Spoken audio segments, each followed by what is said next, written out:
Welcome. Today is Tuesday, June 21st, 2022. This is a Board of County Commissioners work session agenda. We are starting off our meeting today with an annual comprehensive financial report, or a ACFR, for fiscal year ended December 31st, 2021. I have Ann Driggers here and Liz Wood, and we are going to jump right into this, ladies. Awesome. Thank you very much. Good to see you. Oh, I turned it off. I apologize. Thank you very much. So we also have on the phone Paul BOCC, who is our internal external auditor, and he will be, I believe, giving a short presentation, and then we will kind of go through it's now pronounced ACFR for the acronym, and so that will be. We'll go through any questions that you guys have and go from there. So, Paul, do you want to do a quick presentation? Sure. Thank you. As she mentioned, Paul BOCC. I'm a CPA with McMahon & Associates. We audit pretty much all the governments in the Western Rockies, I guess. And I think last count, maybe 15% of the counties in the state. So it's nothing unusual doing the audit, but I'll just give you a quick rundown of what we actually do. I'm going to share my screen with you.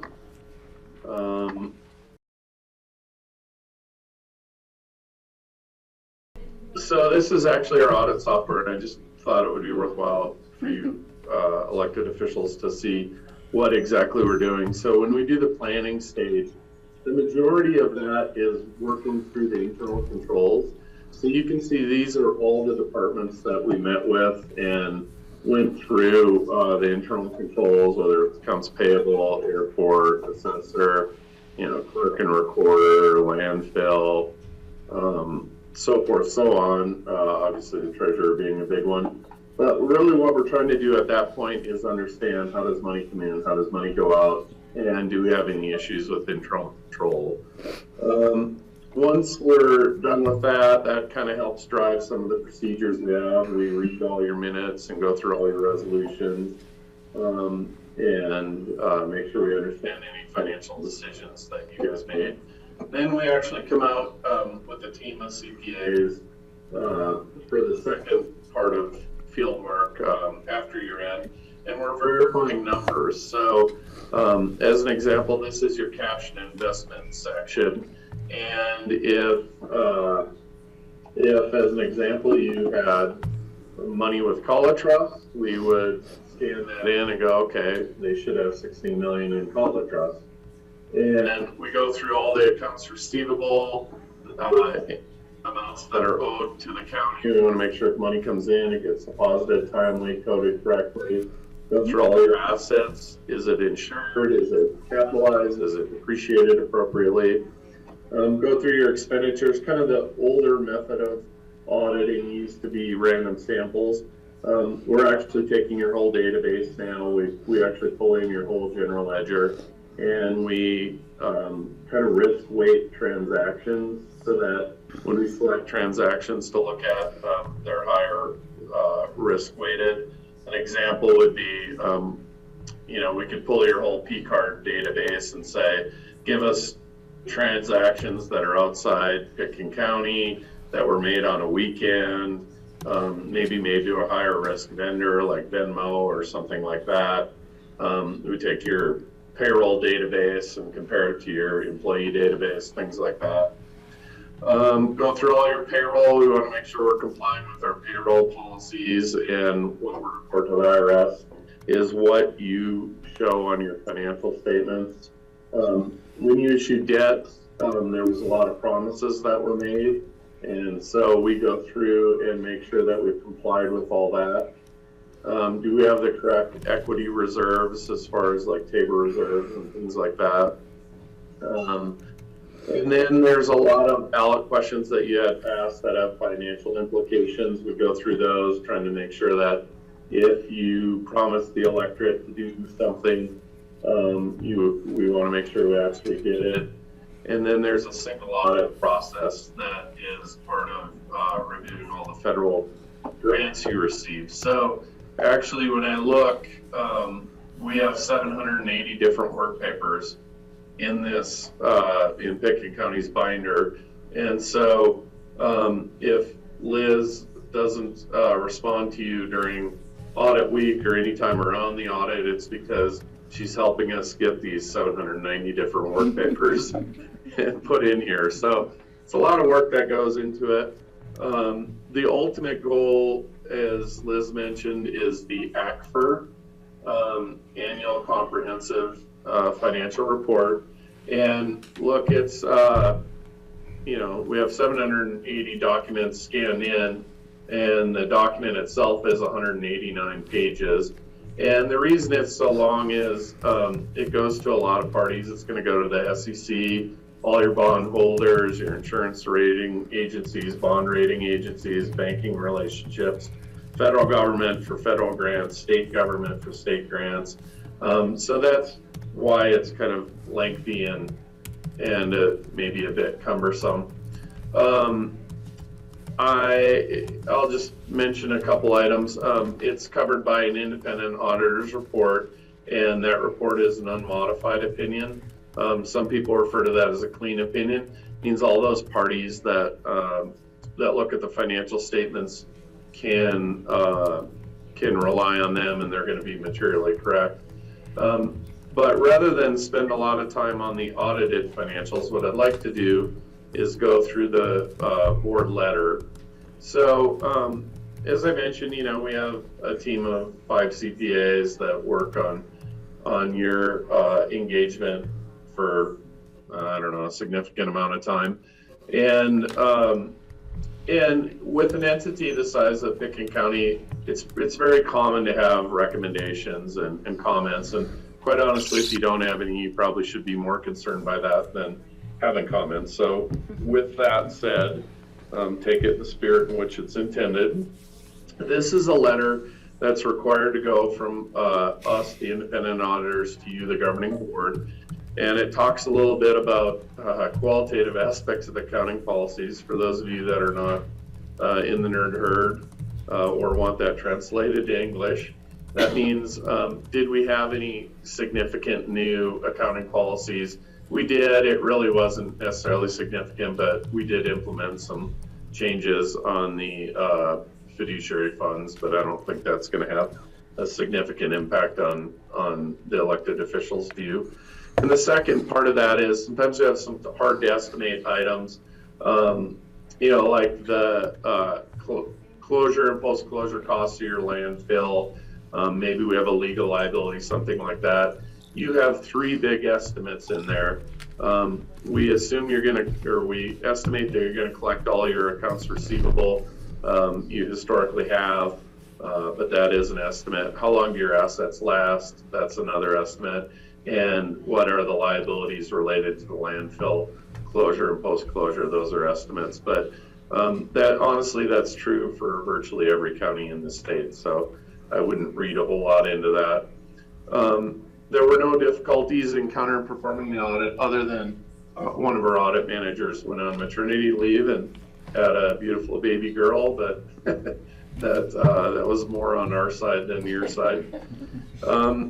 The next section is what journal entries did we make? You can see there was 4 journal entries there. I don't think, none of them were what I would consider areas that are critical in the fact that when I worry about journal entries, it's, are we adjusting cash? Are we adjusting accounts receivable for money that's coming in, or accounts payable for money that's going out? These are all kind of one-time various things that we work through with your staff and decided to adjust. So nothing concerning there. No disagreements with management. Your staff did sign a management representation letter, which I call them I didn't lie, cheat, or steal letter. Next year, you will be required to implement a new accounting standard called GASB 87. GASB is the Governmental Accounting Standards Board. And this one actually does have a fairly significant impact for counties. In summary, I guess the Accounting Standards Board does not look at financing the leases any differently than, say, going and getting a bank note. And so you have to show payable for the lease on your financial statements, same as you would for a bank note. And same if you're the lessor, you have to show a receivable and a deferral for future payments. So where this becomes a bit of a headache is at airports where you have a lot of FBO leases. And so I know your staff is working on that, but that will kind of be a significant change. There are some recommendations that we had. I think most of you know we've struggled with your airport maybe the last couple of years. The good news is it's on the right track. It's moving in the right direction. There was a lot of work done on it. And Liz, I don't recall off the top of my head, but do you remember how much the receivable went down for the airport? I believe it was almost $7 million at the end of last year, and this year it's about 1.2 million, I think. So we decreased it by several $1 million. Yeah, and that's really the progress that we wanted to make, just kind of getting our arms around it. And your finance team has done that. The kind of downside is we did still have an adjustment called a restatement that related to last year. And what we want to do is get to where those numbers are consistent and we're not finding problems with last year in the current year. And there's a pretty huge Excel spreadsheet. We just wanted to make sure that was kind of locked down once we get the formulas where we want them, which I think is where you're at. And so that was a recommendation in there. And really it's been a lot of progress, but the airport needed some TLC and it usually takes a year or two to work through that. The treasurer, the software allows you to post negative receipts and reversals. That's a concern because you could have somebody post a negative receipt and still balance at the end of the day if money came out of the drawer. And so I know finance is working with your software team to try and make sure that you get a notification. So every day at the end of the day, you can run a report that shows any negative receipts or reversals in the system. And really that's just a reporting function that we'd recommend you add. And actually, Paul, on that one, we actually at the beginning of the year set up so that those all go through an approval process. So they're all getting sent to, because that's all done on the treasurer side, they're all getting sent to finance for approval. So that's one's already been resolved. Yep. Thank you. Investments was, see how on top of it she is? The investments, your investment policy had a maturity of 5 years. Some CMOs had a maturity of more than 5, but you guys are analyzing it based on average maturity. So I don't think that's significant, but we just do want you to know if the further out those maturities go, the more your interest rate risk is higher and the more likely as rates go up, you would have an unrealized loss. Inventory, there's a conflicting duties. The parts manager had the ability to order new inventory and enter it into the system and then did the quarterly count. Sounds like you guys are working on separating that, which is is great. Not that we noticed any problems, it's just those would be conflicting duties. There was some stale items on the bank rec. I think you guys are working through as those items got carried forward from your previous software on your new software. And so in 2022, you can just clean those off. That'd be great. And the last one is the landfill had a pretty significant amount of checks that weren't deposited timely. And we just don't like those checks sitting around. We want to make sure we get them in the bank, start earning interest, and they get deposited timely. And so I know finance was working with landfill on taking care of those checks. There also, is a lot of information in the financial statements, but I thought I would start there and just see if there's any questions or concerns or anything else you want me specifically to cover. The board have any questions? Kelly?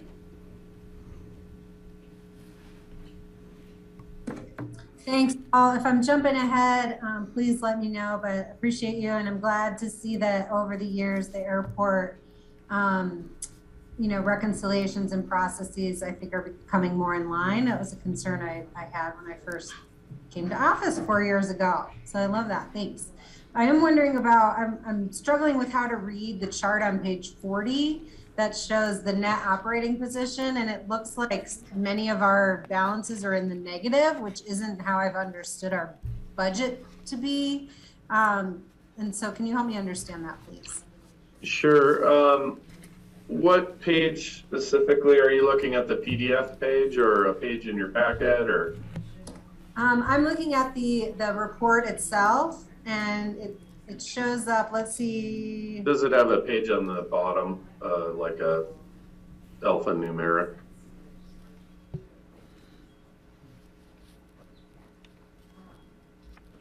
B10. B10. Okay, let me share my screen again. Bingo. Let's see where we're at. You win the financial Like report, bingo? 189 Like pages. bingo? That or Battleship. So B as in boy. So that's in the MD&A. So there's a couple different sections. I mentioned the independent auditors section. Then there's the management discussion and analysis, which is kind of management's analysis of what happened during the year. And it's important to kind of understand that a lot of these numbers that are in here are full accrual. So there's actually two sets of financial statements in here. I don't want to geek out on you too bad, but there's a modified accrual, which is designed to show how much money comes in and money goes out. And then there's a full accrual. So I'm not sure on B10 specifically, but I'd be happy to kind of cover some of the fund balances if you'd like. Yeah, Kelly, what number specifically are you looking at? Because I'm not seeing, are you talking about the decreases over the course of the year, or? Looking at the chart that talks about the expenses versus net cost. I'm not sure how to read, what to make of that. Oh, okay. Yeah, that's a great question. So on this chart, and I'll show you where this chart kind of comes from.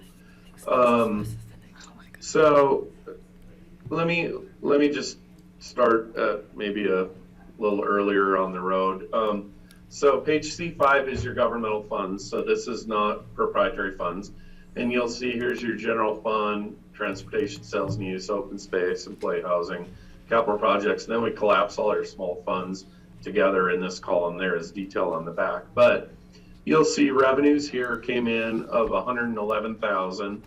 Expenditures go out. Again, there's more detail on the back of 97,000. So across all your governmental funds, which would not include your enterprise funds, such as airport, you had some transfers back and forth and sold some assets. So you had actually an increase of 15.5 million.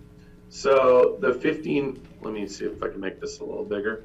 The 15.5 million is essentially how much your fund balance, or think of it almost like bank balances, increased during the year. So we started the year with 83 million and you ended the year with 98, we'll call it 99 million. So the good news, at least on governmental funds, is we increased our balances compared to where we were the last year. And as I mentioned, this is modified accrual, and it's designed to show kind of what happened to your bank balances. And this is how you budget and what you guys have direct control over. So we take that 15 million and it goes down one page, and this now is going to convert to full accrual, like a business would keep their books. So as an example, you paid down 2.6 million in debt. So you have 2.6 million less in cash, but you have 2.6 million less in debt. We had some capital outlay, and we have to capitalize that and record depreciation expense over time. Those are probably the two big ones. So even though we added 15 million to our bank balance, if we were keeping our books like a business, we would have had a net income of 19 million. And really the difference is we're paying down debt and we're capitalizing assets. And so that 19 million, you will see right here as net income. So that long answer to a short question, that chart is coming from this page.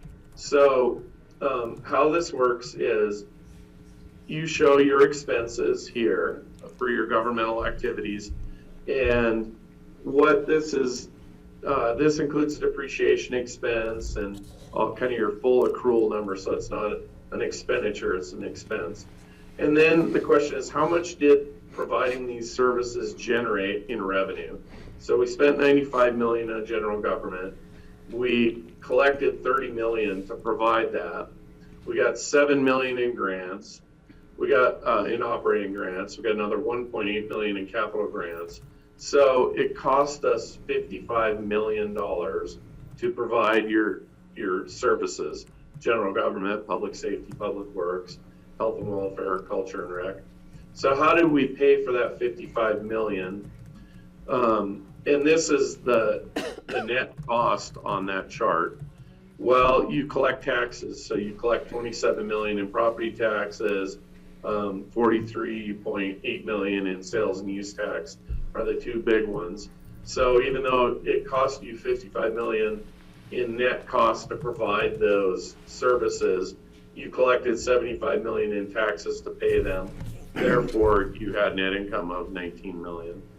So when you look at that chart, what it's referring to is the net cost, that 55 million. And so this is kind of how much did it cost you to provide those services, and we paid for that net cost through tax revenue. So I don't know if that might be a quick or a painfully long answer. No, it makes sense. It makes sense to me. So I appreciate you breaking it down. I learn something every year from you. Thank you. Yeah, look, Pickens County, pretty much all the mountain communities have had just huge increases in sales and use tax. Really has gone through the roof. Whether virtually every municipality, every county that we're looking at, that's been the case. Some of that is, it's a trend line with collecting money on sales, but a lot of it is just on internet sales, but a lot of it is just economic activity. We're in the middle of a boom right now, and Pickens County is no different. Also travel boom and real estate over there. I'm in Eagle County, so it's somewhat similar, but financially, all the entities have looked really great. They've been building up resources, and then I assume those resources will get pulled down to, do capital projects, infrastructure, increase salaries, kind of affordable housing, all the areas of need that you guys experience on a daily basis. Okay, any other questions from the board? I do have just two simple questions. One, when you were showing the first slides, REMP recode jumped out at me. What does that mean? Yes. So the REMP fund is actually a newer fund. We used to actually keep it as part of the general fund, I think it was. The city of Aspen That's used to right. keep it for us, and then they transferred the funds to us a few years ago. So it's a newer fund, and we hadn't really evaluated like what the long-term look and feel of that fund was going to be. And so when we were talking about the revenues with the auditors this year, we kind of said that it's very similar to the community development performance bonds, in that we collect the fees up front, but the individuals who give us those fees can perform some sort of service or do something to get that money back. And so since that is the case, we should not be recognizing all of that revenue in the year that it's received, because there's quite possibly going to be revenue that could be given back, or the project can go over the course of several years, and so we shouldn't be recognizing all the revenue in the first year when the project is going to be a 3-year project. And so what we did is we restated the financial statements to basically take that into account. And so we are basically each year when we have the REMP revenue, it's only done at the end of the year and as part of the financial statement audit. We will be deferring some of that revenue to future periods. So we'll be deferring it we're going to do it over 3 years, because that's kind of the life of a construction project. So for example, that would apply to deconstruction, prepay, or when they put down a deposit of sort. It has to do with, usually it's when they put down deposits for things like putting in a hot tub or putting in snow melt, or it's that extra energy costs, basically. So it's just specific to that. Yeah. Thank you. Does it stand for And paid real through estate community mitigation? development. Yeah, I thought, because I go right to Tabor and REMP when I see REMP. Yeah. Just so Gotcha. you know, I'm like, we have a REMP fund already? How did we Yeah. pull that? Renewable energy mitigation plan. Renewable energy mitigation. Yes. It's the Okay. one we give to core versus the one you could get from real Right, estate okay. transfer. Yeah. So we're Thank gonna you. have to clarify that in the future, hopefully when we have our own REMP. Kind of a question about the specific funds. You had open space, and when you're listing maybe it's revenues, open space TDR is what it said. And I thought, what does that mean? Open space TDR. It said open space / TDR, open space, what, sorry? And it's in I thought it was in revenues or in the various different categories for each capital fund or each enterprise that we have.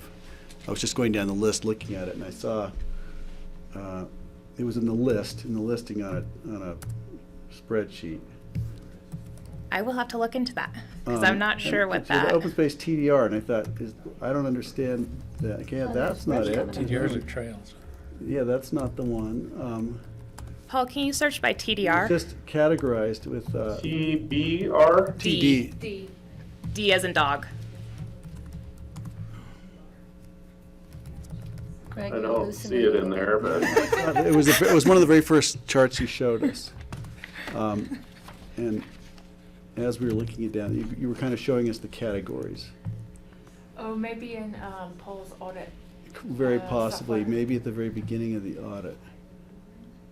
If we can't find it now, I'll go dig for it later, because I saw it, and then it blew by, and I should have noted the page number. Okay, while he's looking for that, I have a simple question. Well, the airport, Damn it. loss of revenues, $7 million, that seems significant. Was that just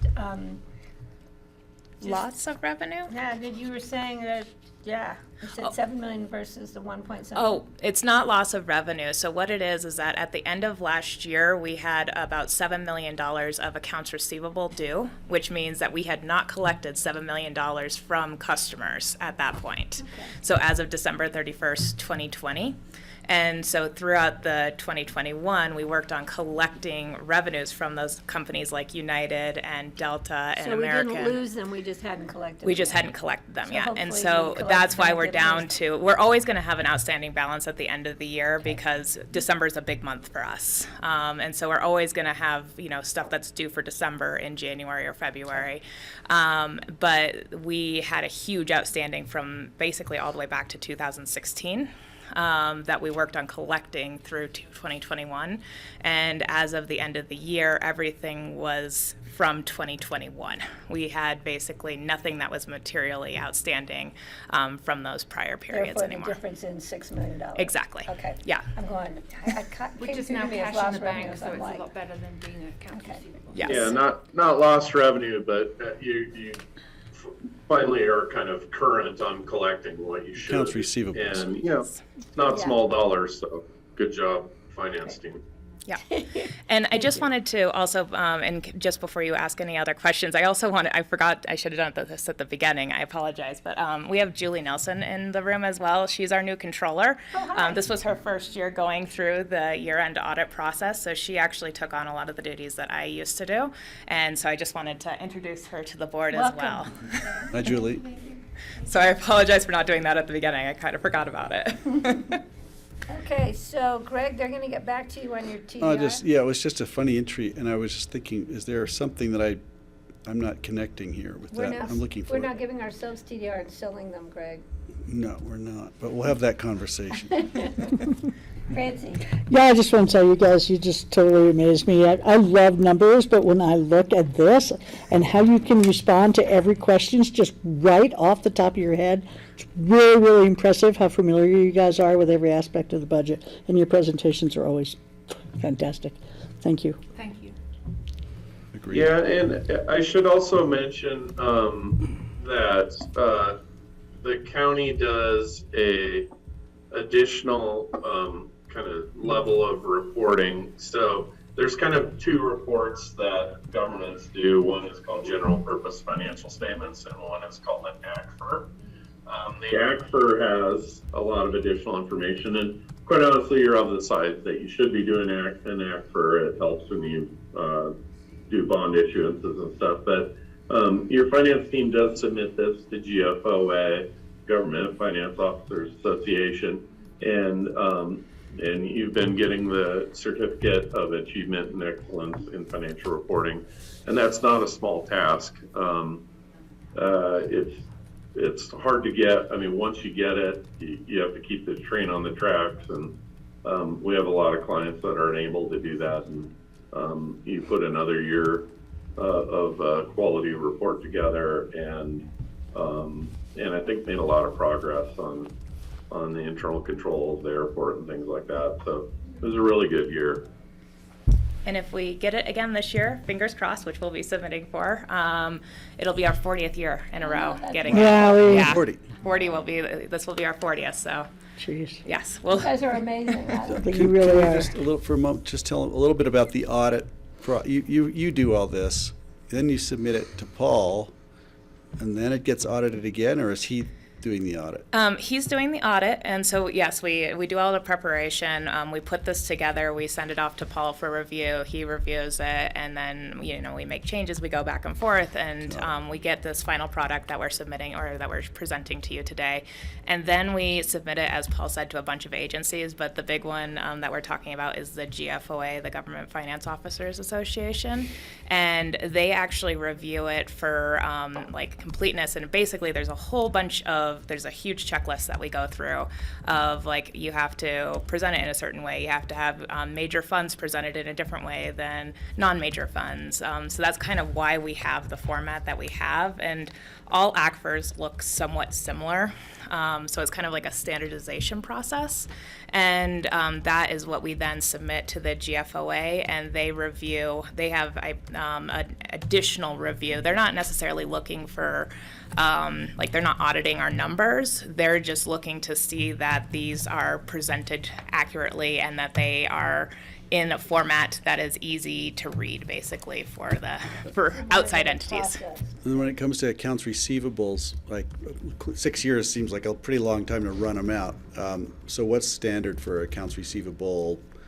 You know, what's normal in a normal situation? So usually it's 90 days is kind of what Okay. you're trying to go for. So even if we're still looking at 2021, they've Yeah. got the red flags. Like, hey, you Exactly. guys- And so we've been working on, like, we work to stay on top of that. That's actually part of our process now for the airport, is that we are trying to stay within that 90-day zone. Sometimes it's difficult when they have, like, turnover. These are large entities that we're working with, things like, United and American, they lose one person and all of a sudden you're trying to track down the new person that you're working with to get these checks cut.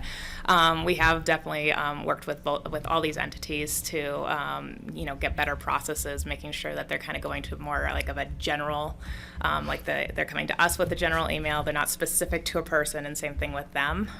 So that if there is turnover in either entity, we're not having this, roundabout way to find these monies. But yeah, that's something that we've been working on over the course of the last year and a half. And 90 days is probably normal for them.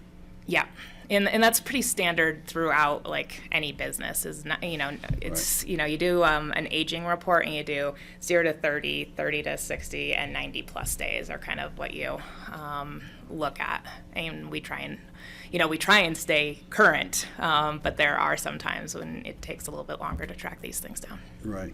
Well done. Thank you for your diligence. Steve?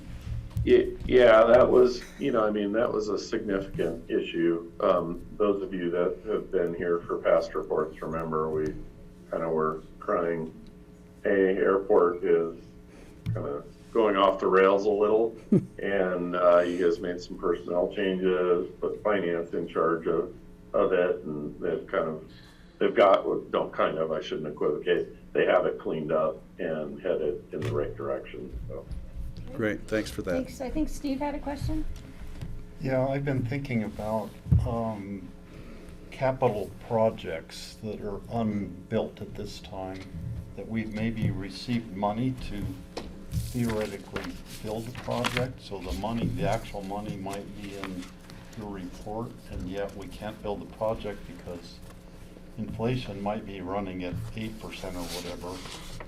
Construction costs are running at 40%, something much higher, so. And I don't think you track those kind of things, but it actually has a huge impact on our budget. It would, except for that most of our grants are actually received in arrears. Meaning that we do the project first and then we submit those expenses for reimbursement at a later time. So it'd be more likely that we would have expenses in the current year that we might not have revenues for until the following year. That is much more common. We did actually have, that was one of the adjustments, was our ARPA funds. So we received 1.7 million of ARPA, which is not capital, but it's grants that we received. We originally had that in revenue, and that was one of the ones that we discussed with the auditors, and we moved that over to the balance sheet, meaning that we're just holding it as an asset to spend at a later date, but we actually removed it from revenues. So it was not actually recorded as revenues, and it will not be until until the board decides how they want to spend those funds, and we actually spend those funds, and then we'll recognize the revenue at that time. Okay. Does that? Yeah. Okay. Yeah, there is, so you do make some adjustments Yep. because of that. Yep. And I guess I kind of, maybe in our budget process, we could look at that some in the fall, like, these capital projects that we would like to build, but maybe can't afford to build, Yep. even though we have money in the capital fund, but then the inflation is kind of outrunning what we have in our balance sheet. Yep. Yeah, we try and match the grant revenue with the expense when it's spent. So yeah, a lot of that is deferred, but inflation is a huge problem right now. I mean, for everyone. And it's definitely rearing its head in construction costs in your valley. Well, everywhere, but it's even worse over there. you know, I would guess a year from now, it maybe won't be quite that bad, but if I could read the future, I guess I would have a lot more money. And I would just add to that, Connie is just about to start to kick off the 2023 budget process, and I know that that whole conversation about capital and whether we should actually be doing construction projects in the near future is a subject for all of you to discuss as part of that process. Okay, are we close to wrapping? Because we're. So tomorrow, this will be coming back to us at our regular meeting under our consent agenda, because we do have to formally approve it. Paul, really nice to see you. I'm glad that your coworker has a beautiful new baby girl. That always brings a new life into anybody's office place or home. So we appreciate that also. And this is an overwhelming process. We have great staff, and we're looking at that number 40 here. Yes. So keep Fingers us crossed. posted. Keep us Yeah. posted. Anything else before Thank you. we wrap? Thanks, We Paul. I really enjoy working with your staff, and I appreciate and don't take lightly the trust put in us. So thank you. All right, thanks. Anything else from the board before we move on? One short thing, Yeah. just these documents are so rich. They're such great reference documents. Looking through, I can look at the various tax or entities in the community where the top ranked taxpayers. How many employees do they have? How many employees do we have? Various functions of our government, how much money they're spending, how many, down to things like the coroner, number of deaths investigated over the last 10 years. There's so much information here. It's kind of fun to go through and look and see how we stack up. Average daily detention in the jail, for instance, or annual detention. You can go through here and look at how government operates, food service inspections, airport operations. I guess that's number of enplaned passengers, yeah. Cubic yards of solid waste processed, number of books in the library. If we wanted to have a trivia night, like the 3 pages, K, 25, 26, 24 would all be like really valuable. Yeah, that's the great thing about the stats section, which is that section K. It's actually not audited, but it is an additional section that's required for that act for the award that we get. And again, there's specific things that we have to have, and then there's just kind of other information that's cool to know Very and cool. is more kind of, I think, reader friendly to people. And I've learned a new acronym. I can't wait to be using that in a sentence with y'all. I'm going to act for more information. Well Good, done. Very good. And I think that section K will be valuable with our growth management for just data reference. So the job that you did will help other departments, which is what we're all about as a team. Yeah. So we appreciate it. All right, we're going to move to our next item. Thank you, ladies. It was nice to Thank you. meet you. Welcome again. Next time, bring cupcakes. Jeez, Greg, Greg had a 30-mile bike ride commute here today. maybe we Hypoxic. we should provide cupcakes I know, to it does, them. it's like the equivalent of a 10-mile bike ride. They don't look like And they he's eat asked me to put cupcakes. his bike in the back of my car and drive him home later. Exactly. I need a massage also. I'm not going that far, Greg. I do have a car today if you want to put it in my car. No, I'm good. I've got some charge left. All right, we are going to future agendas. Rich? I do, Board. I've got a number of items here. So tomorrow is Cindy's proclamation in Limerick. Just wanted to remind you all, Cindy Hubin is Oh, which retiring. reminds me, who would like to read the limerick? Oh, I'll. Want to read it? Well, Okay. it's not unless one of you two do, but I. No, I'm going to read the proclamation, so, okay. I want to check this limerick out. I may want to add a word or two. I've known her for 30-something years. Well, it should be, did you get it? You need to have Charlotte send it to you. I'll then. find it. I'll get it. We Okay, can thank get you. that to you. Steve, I was looking at you. It's and brave of grabbed you.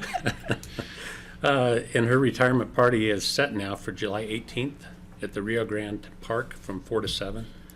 And an Evite will be coming out soon, so we'll be sure and get it on the calendars Great. because I'm sure there'll be more than 3 of you attending.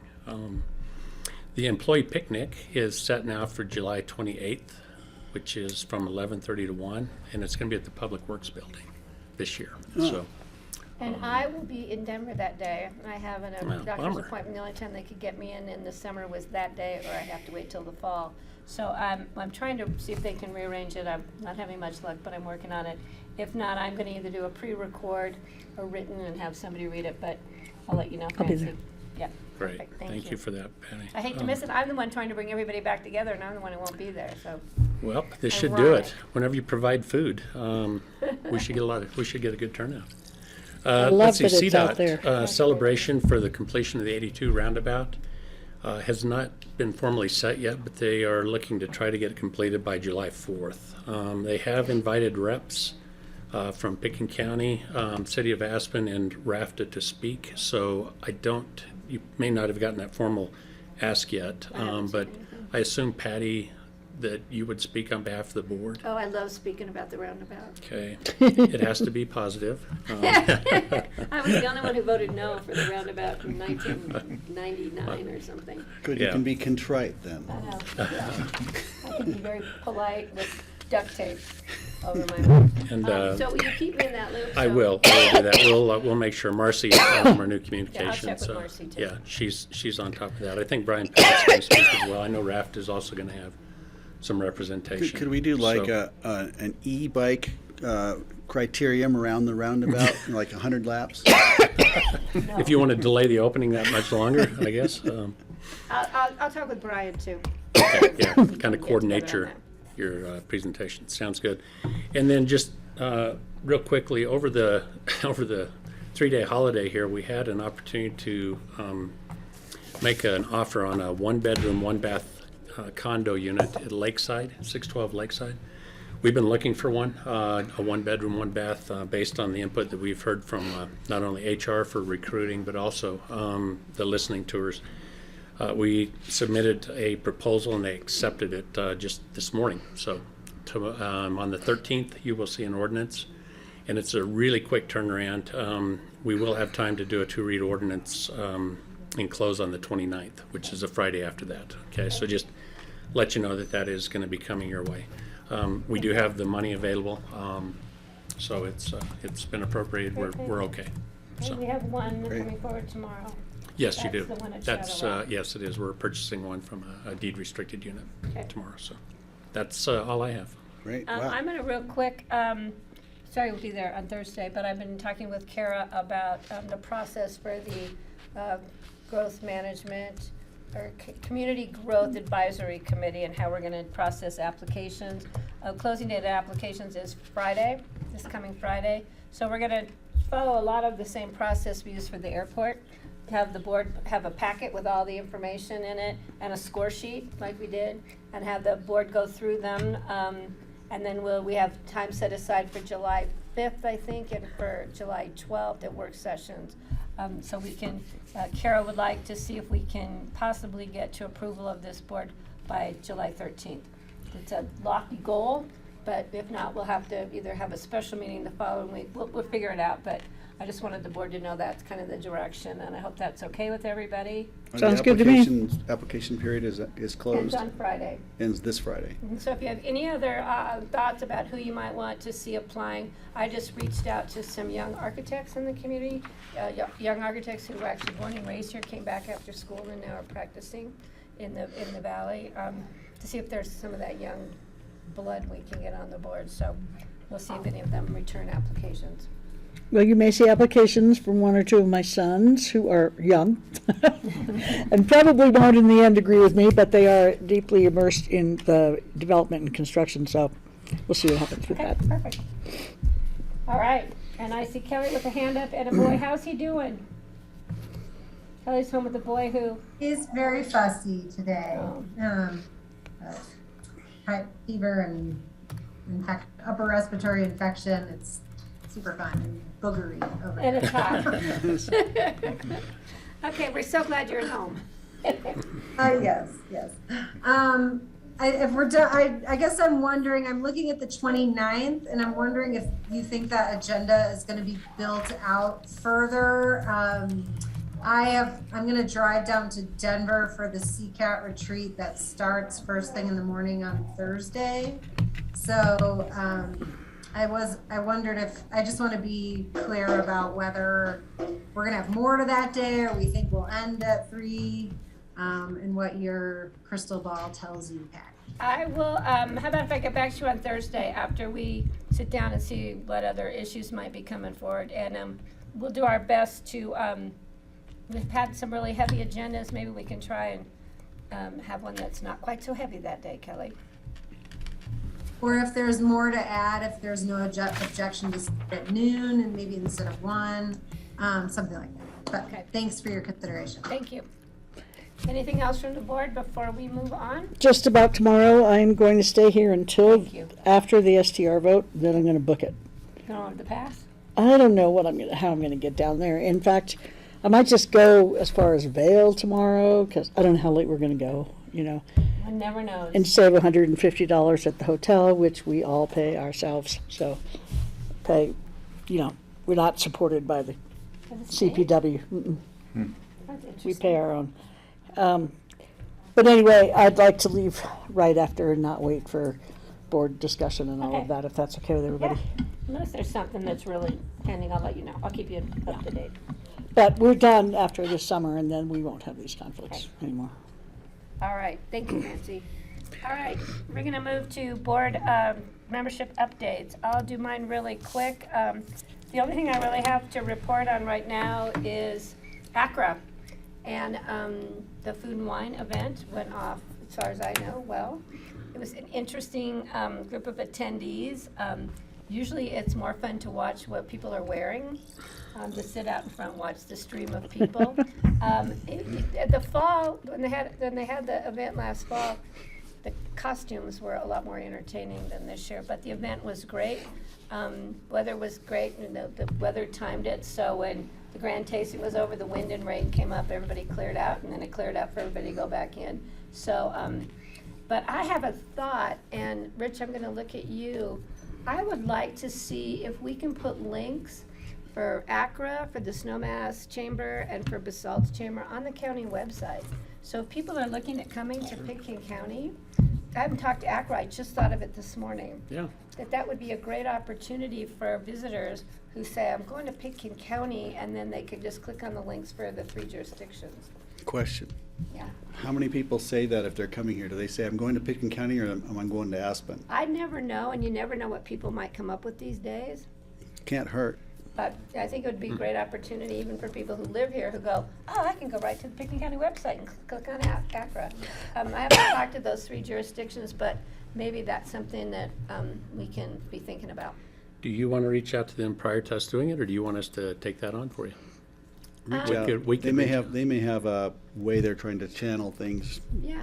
You might want to reach out to Yeah, them. well, we'll reach out to them before we do it. If you could Yeah. do that, or have somebody from Yeah, we can. I can get Marcy. I can talk to Marcy can about probably it. do that. Yeah, that would be terrific. Okay, all right. Is there a link on our website to Aspen, to the city of Aspen? I don't think so. You might want to do that too. I think that would be good. I don't know, there may be. I'd have to look and see. I know We we do should have do a number of Aspen, links out Snowmass, and there. So Basalt. we could do that, yeah. Yeah, Yeah, I all just right. want to be able to open those doors so it makes it easier for people to get information. I went to one of the grand tastings. I was able to get a pass Nice. through my wife's company, and went in and sampled some Prosecco's and champagnes, which was decided to Prosecco focus was only good. on one thing, and that's sparkling. So I had a couple little sips. But what I discovered, and I noticed this year that was interesting, is there was a lot of vegetarian, vegan, non-animal based. There was a variety that I hadn't Really? seen before. There was a vegan pate that you know, I don't know if you eat missed that pate one. very Oh, often. shucks. Honestly, it was so good I would not have noticed. They had a vegan sausage also, which didn't do it for me. But the pate was like, I could eat this. Better than meat It pate, might have in been my better. opinion. Right? It could have been, Yes. yeah, kind of better. It was very fresh and cheeses. They had these non-dairy cheeses that were Cheeses amazing. were pretty good. The Yeah. problem was they had hardly any desserts and no chocolate. Oh, really? Wow. They had a seafood thing that was great. But Yeah. anyway, it was fun. But the They- people watching was pretty amazing, I've got to It's- say. It's always fun. It's Tom always and fun. Daisy were there from The Great Gatsby, I'm sure of it. Oh, I missed that. But, yeah, and the meringue things at the Lexus booth Oh, I missed that. Saturday were really good, and they had bee pollen on them. They had this lemon sauce with With bee bee pollen. pollen, yeah. Yeah, and it was fun. It's always a good time, to see people and I was there with my daughter celebrating her birthday a weekend early. Great, but- what fun. My greatest culinary moment was at Food and Wine when I was representing Crystal River Meats, and we had pieces of our fillets on kebabs, basically, and served it with homemade aioli that I made. And Gail Simmons came up. You know who she is? She's Food and Wine, and she's one of the sponsors of Aspen Food and Wine, but she's also like the editor maybe of Food and Wine magazine, and she's on Top Chef as one of the judges. And so after she took a taste of this with the sauce, she said, "That is the best taste I've had at Food and Wine." Really? Like, oh yeah. You know, they didn't have a lot of, done. I think I was there that year, because I loved it the year they had a lot of little samples of really good beef. Yeah. Well, we were there for several years, and we were in the, I don't know, it's like a 2-hour session, twice, and we had to have 3,000 samples for each 2-hour session. Yeah, it's a So I lot. was always in the back at the Cooking. grill. Making cooking, aioli. and- Yeah, no, I made the aioli ahead of time. Well done, though. Sounds Yeah, it was very cool. And then she also did a television show, one of those live things that they have in the corner where they're doing the cooking, with one of our lamb roast leg, I think. And that was exciting that was on. That's what she chose to cook. And so that was all cool. Great to And see locals doing well in the Yeah. Food and Wine. It's I had also one cool I quick- don't have to do it anymore. Yeah, I know. I used to cover it for years for TV, and one year I covered Andrea Immers, a sommelier, famous sommelier and writer and television sommelier, and she found a local wine from Hotchkiss that she just loved. Oh, and cool. It might have been the first time I'd seen anybody actually appreciate a Colorado wine in a forum like that, and it was really cool. And naturally, I made friends with the winemaker and tried it, and I liked it. I'll chime in here because Scott and I went to a high altitude wines seminar, and the presenter, who was from Denver, had not actually tried any Colorado wines. So a lot of the crowd were sort of schooling him on, what to try and, types of varietals that were good. So hopefully we'll see more of that. in the Very future. cool. Yeah. It was fun. It was. I do want to ask something about Acura, Patty, though.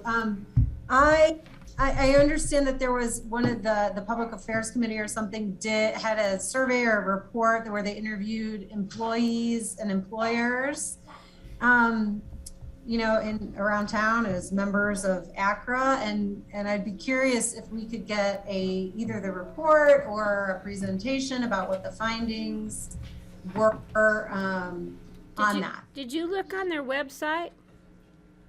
I have not dug around for it yet, no. Okay. I'll ask Eliza, about local survey to see, it probably in a report that she's presented, but I'll check with her. She's a great resource. And I'll see what I can come up with. On that same note, they have a new video they've done. I'm gonna see if we can't have that presented at one of our meetings. It's beautiful, it brings tears to your eyes, it's so calm and so kind and friendly and respectful of our environment, and the photography is beautiful, and and it's a little short clip, so I'll see if I can't get that. That'd be fun. Yeah, to have it shown at one of our work sessions at the beginning or the regular meeting. Thanks, Kelly, that reminded me of that. Okay, Francie. Well, I don't have anything from CCI or the West Elk Loop Scenic Byway, but I will tell you that tomorrow's topic on wolves at the SAG meeting is going to be on whether or not to allow recreational hunting of wolves once they've reached a certain number. And so I'm very sad not to be there because a lot of the committee is not pro-wolf. So it would require removing wolves, putting wolves on the game list instead of the non-game list. So I don't know what that will be like, or whether I can zoom in on my way down or I have a feeling something. that conversation will come back. Yeah, well, we only have a couple more meetings, so, and then Thursday's meeting is about funding, which leads me to what I want to talk about, which is not anything on this piece of paper, hope you don't mind. And it's WAWA, which is the Recovering America's Wildlife Act, which is about to go before the Senate, and it is the biggest wildlife act since the Endangered Species in 1973. It would establish $1.3 billion for wildlife conservation dispersed each year to states, territories, and tribal nations according to demonstrated need, and dealing with wildlife that's approaching extinction or approaching being endangered, and steps to avoid that. And it's a pretty exciting thing, and 16 Republican senators are already on board for it. So it passed 231 to 190 in the House. I don't know who those 190 are. But anyway, I think that's a pretty exciting thing for us to keep our eyes on. Now, could the state tap into that money then for our wolf recovery? Well, that's what I'm hoping, and that's what I'm going to say when I call into the meeting, or when I'm at the meeting on Thursday, because that's on spending and how we're going to pay for this reintroduction, because it's kind of an unfunded mandate right now. I think we got $2 million this year, but I'm pretty sure that's going to evaporate pretty fast. What about wildlife overpasses? Yeah, let's think about that. Would that be something that Yeah, you could ask for? Yeah. Wolf overpasses. yeah, that would be cool. You know, I did talk with Brian Pettit about that, and we are not marked on CDOT's priority list for the loss of wildlife on Highway 82, believe it or not. Which is kind of shocking, There's other but areas that have greater losses than we do. Yeah, I've seen some. I think we're Just one of the recent- highest, though. Not I've from heard what- it and not seen it from in what their data. Brian- As I asked Brian to look into it, to see if they're with the new safe crossings. I think that's Representative Perry Will's bill. And I think it's moving forward to try and get funding for safe crossings of wildlife. Brian is looking into at least the signs, the alert signs. It's something that we could probably get done, and we might be able to find a more direct funding for that. Teach the elk to read. Well, to teach people to drive the speed limit would be great. But as far as trying to do overpasses in the upper valley, that's a challenge. because Getting the CDOT to viewplane- clean up their own highway here is a challenge. Yeah, so, and that's a safe passing for Greg and Shale Bluff, so. You we should have don't- seen it today. A truck had lost a plastic bag full of fiberglass insulation. Oh. It is all along the road, Where? between Catherine's store and Elderbell. Well, It's Wow. really a drag. I think that's where I saw Don't it. think we'll see CDOT cleaning that I up. saw styrofoam the other day, and every time somebody ran over it, you'd have one piece of styrofoam and you'd They have. got 1,000, yeah, oh my God. Microplastics. Yeah, it was bad. Okay. I also wanted to talk about wild and scenic. So the State of the River meeting is Thursday evening in Carbondale. So I'm going to drive straight from Denver to Carbondale for the State of the River meeting. And then the next evening, we have another Wild and Scenic Coalition meeting with the same speaker who's going to be at the State of the River. I can't remember his name. Do you, Kelly? Yeah, Mike Feebig of American Yeah. Rivers. So I'm looking forward to that. And then Chuck Ogilvy and Chuck, oh my God, I'm just totally drawing, Downey and Bill Yocums and Dorothea Ferris have been asked to participate and tell us what they did the last time around and what we can learn from them. So I hope that they are all there. And so that's Kelly, are you Wild going to Scenic. that? Yeah. Yeah, I'll be at both as well, and I So- encourage you all.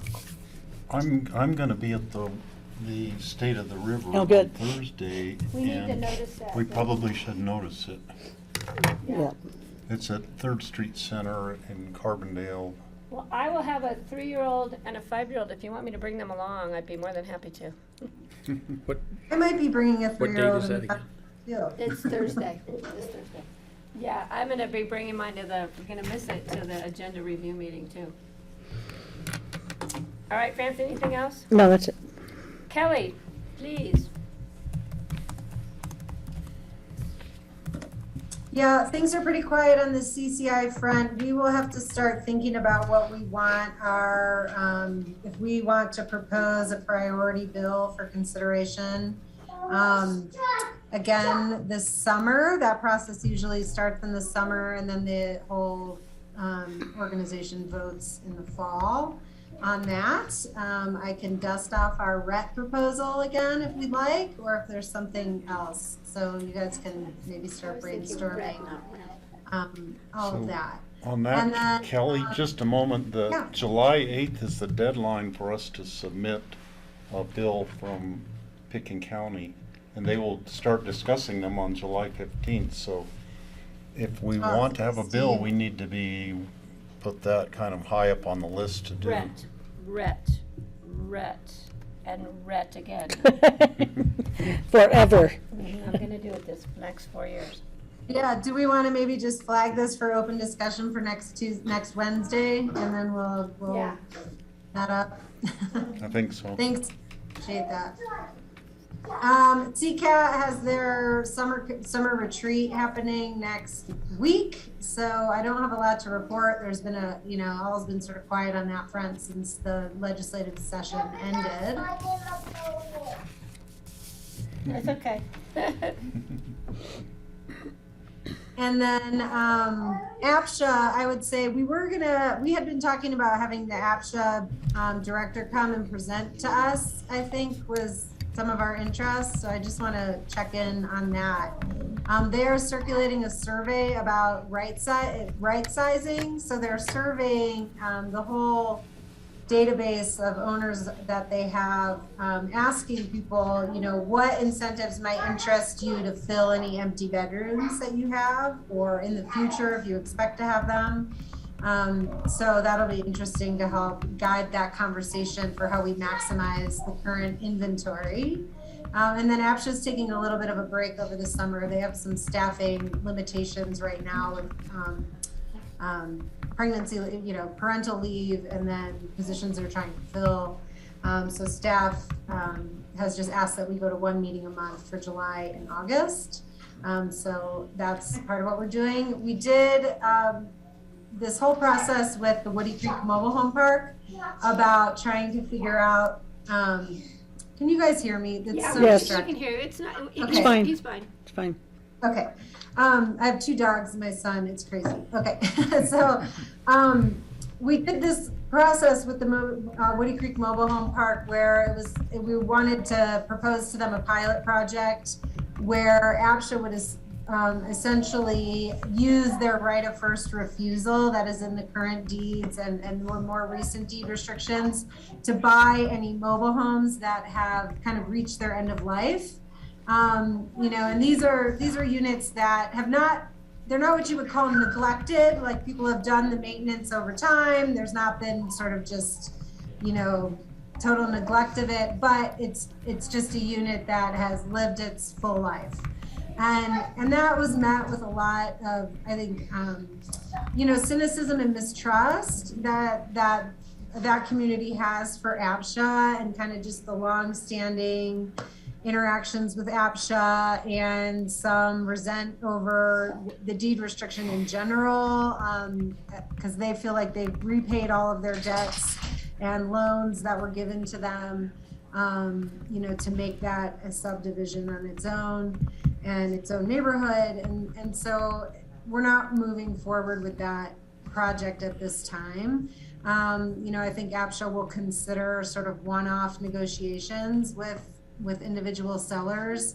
And really this all came out of that experience that we had with the 16 Ajax up in the Smuggler neighborhood, where that unit was just totally neglected and the buyers couldn't move in because it wasn't livable, and trying to avoid or deal with situations like that in the future in a more positive way that can benefit both buyers and sellers. And so we're still working through that a bit, but as of now, I think there's just some relationship building that has to happen with the Woody Creek Mobile Home Park, and I'm happy to go into more detail because I attended one of those facilitated sessions where we had a hired facilitator, Wendy Huber, who's on our Rivers Board, actually facilitated, and Matthew Gillen, the new executive director, and then Francie went to the first one, I went to the second one.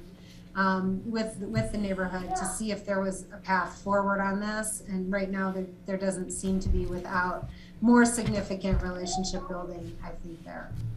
So I did want to report on that because it was in the Okay, papers. Francie wants to add? Yeah, I do. So there were only about 7 homeowners at the meeting that I went to, and there were 3 who had questions, one who was quite cynical, to use your word, but there was one guy there who was very clear, saying, this is win-win. How could we possibly not win in this situation? So it must have been more negative at the second meeting, I would think, to offset that. Yeah, I mean, there were some folks that were, you know, they like one gentleman just said, you know, we just want we want this to be a fair deal, you know, and I think that's what APSHA, that was sort of the spirited intent of APSHA approaching the conversation. But there's just some other feeling of like, why, you know, like we don't get the information that we want from APSHA. We never know how much our home is worth. You tell us that you have the right to reduce our value, you know, which is in the rules. You know, there's certain things like, you know, you can't sell a home with broken windows and things and expect full value. Like those rules apply to everyone in APSHA. And then just also a feeling of, you know, why can't we be RO like all the other mobile home parks have been able to be RO? You know, we have these expenses related to our infrastructure and our metro district, and we paid for all of that. And so why is our value kind of under the thumb of APSHA? And, you know, there are sincere conversations. I felt like we had sincere conversations. Yeah. But as far as the pilot program moving forward, we couldn't even get to a place where we were focused on any structure of a pilot program. That's so sad. It's too bad. These other, I think, things that just either need to be teased out or, you know, and I think some of the stuff that was requested is reasonable. And Francie, you heard me bring some of this up in subsequent meetings, like, you know, anyone should be able to log on to Home Track and be able to see what their value is that day, you know, because it's calculated over time, and understand the you know, the formula that applies to their unit based on their deed restriction.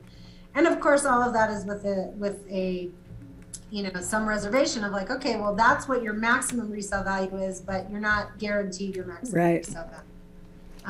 You know, but I think that would go a long way to sort of restoring some trust, where folks feel like, well, why is his unit worth this, but mine's only worth this, and kind of that kind of stuff. Yeah. Okay, you saw I won't be there tomorrow night, right? You can keep it if you want, I got another one. Okay. All right, anything else, Kelly? Justice, public safety, I think we brought Just that. the, no, nothing on those. I will say tax and finance, excuse me, please be quiet. There is a talk that I'll try to listen to on Friday that CCI is convening relating to the new lodging tax and possible lodging tax ballot measures that counties may pursue based on the new legislative changes that allow for it to go from a higher level of funding and more funding towards other things beyond marketing. So I'll listen in on that, and I'll report anything out of interest. I know we haven't discussed any county lodging tax, but it's just more food for thought that I'm interested in. And then the Basin Roundtable is the water plan is almost finalized, so it could be interesting for us to find some time on a future agenda when that comes out to maybe get a presentation on the updated water plan. If that is of interest. Okay, thank you. Steve, please, 'cause we are Our guests are here. we're definitely running behind time here, Yes, so we we can are. always continue this after our special meeting if we want. Okay, and so the CCI things, I think, were already discussed for getting our legislative issue prepared by July 8th. There's a meeting on July 15th to have the different commissioners start discussing their county meetings. So I'm planning on being at that meeting. Let's see, Vintage just had the quarterly meeting. You love that.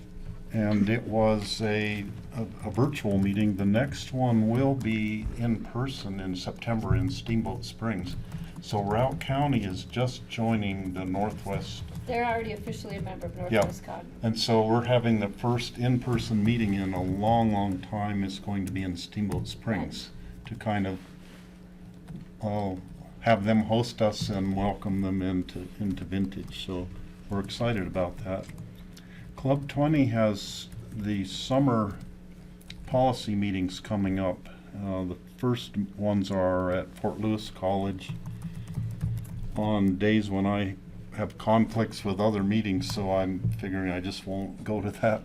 The second round is in Rangeley, and one of those days is July 28th, which is when the county party is. So I'll have to decide county party or go to Rangeley to Club 20 meetings, but I think that's when they're doing the energy meeting, and I really would like to be in Rangeley for that. Yeah, but it's the first, I know it's really hard for me not to be there. Yeah, I'm gonna have to I'm back to put my decide. health If first. neither of you are there, wow. Yeah, so Yeah. it would be great, Steve, if you could be there.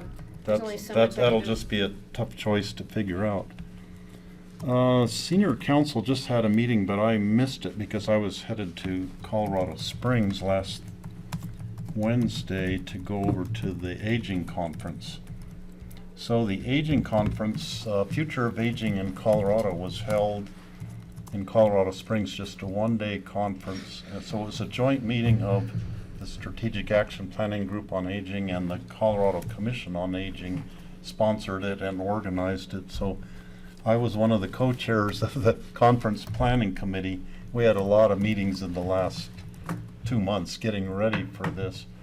It was the last meeting of SAPCO. We will be officially sunsetted on June 30th, and this was our last meeting. So after 7 years of work, it was like mission accomplished, and Congratulations. so that will be That's awesome. 3 less meetings per month for me. Wow. Going forward from here. 3 a month is a lot. We'll find something else for you to do, I'm sure. So I'll give a report when we find out who the new Colorado Commission on Aging Board is announced, because Chad Petrovich has put his name in for that, and I think he should be on it, Yes.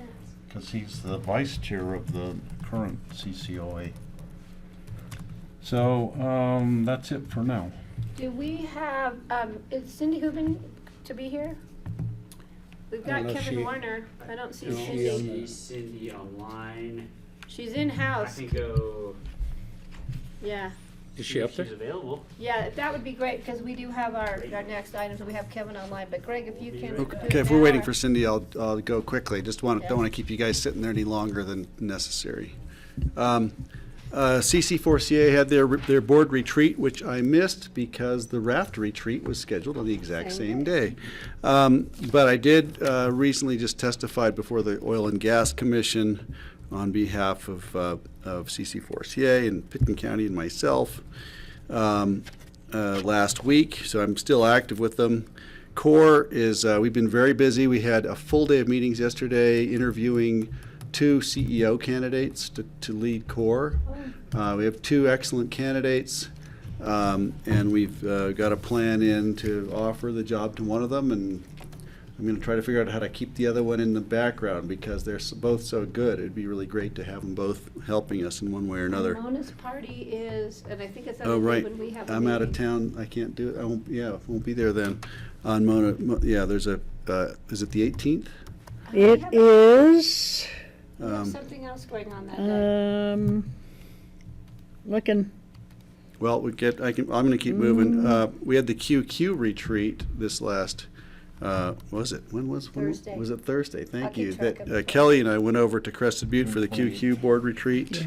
And our Healthy Rivers people presented on the ditch improvements as well as the water park. We And did Robinson Ditch? yep, and it was, well received, and other than that, we learned a bit more about that valley and water issues over there, and we had a paddleboard of the Slate River over there, which is really fun. It's kind of like our North Star, same length, same sort of water. Board of Health will not meet until the fall. It was interesting to note at our last retreat, Jordana predicted a peak right around mid-June for COVID, and she was spot on. And now they're predicting it's going to be dropping off, which surprised me, but I don't have any more on that for you. It is, it's going down. It was down today. So it's And we going had down food and again. wine, so We went from red to orange today. Right, yeah. yeah, that's significant. RAFTA, at a RAFTA retreat, the biggest revelation for me was that RAFTA cannot do what we were going to try to do this summer. We actually had funding from the state to offer a couple months of no fares for RAFTA, but we couldn't do it this year because we don't have enough drivers, because we don't have enough housing for drivers. So it's down to workforce housing for drivers.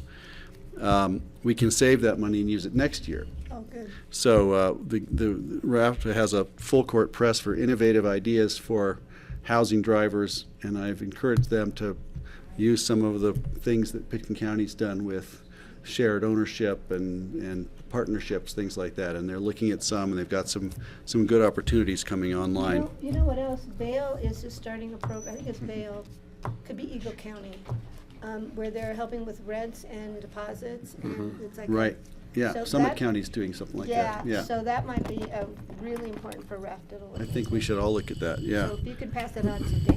Before you move on from RAFTA, talk about our trip to Washington. Oh, right, and Francie went to Washington? Yeah, so we had 7 people who went to Washington, and we met first with, Can we bring that back after we have? Sure. Is that okay? I've Sure. got you on my list. okay. Francie thanks. goes to Washington.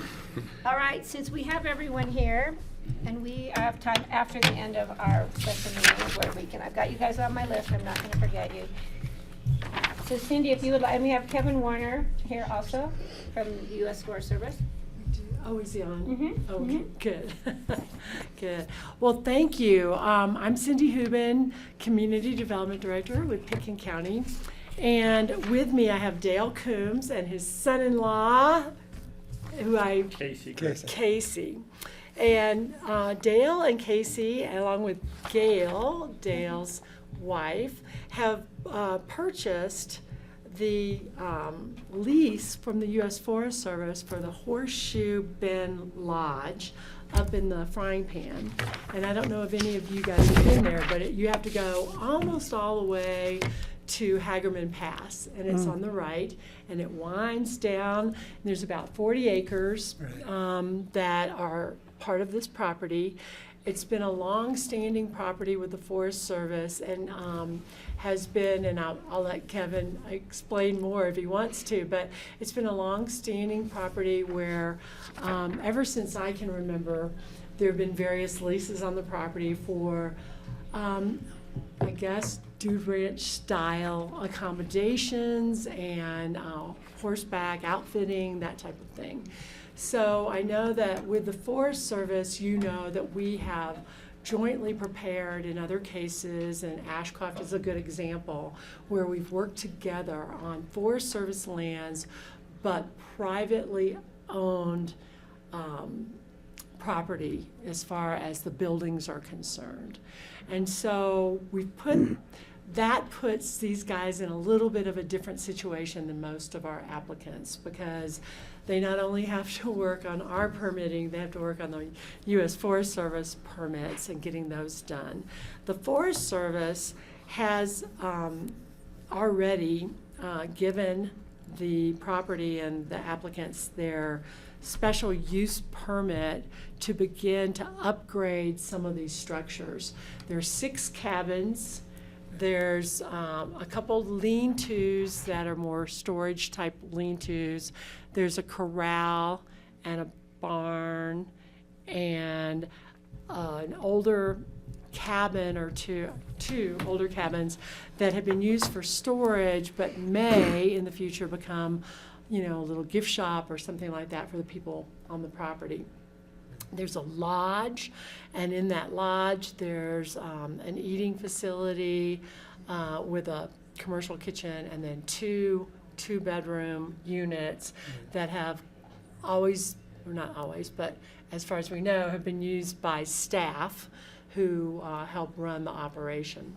So that's kind of the lay of the land at the property. And So what staff is asking the board about today is whether or not you agree with my direction, that is to let these guys get started with fixing up those cabins without our land use approval, which is a special review approval that has to go through the process, a public process, and be heard, by the folks in the frying pan especially, and meet the special review criteria.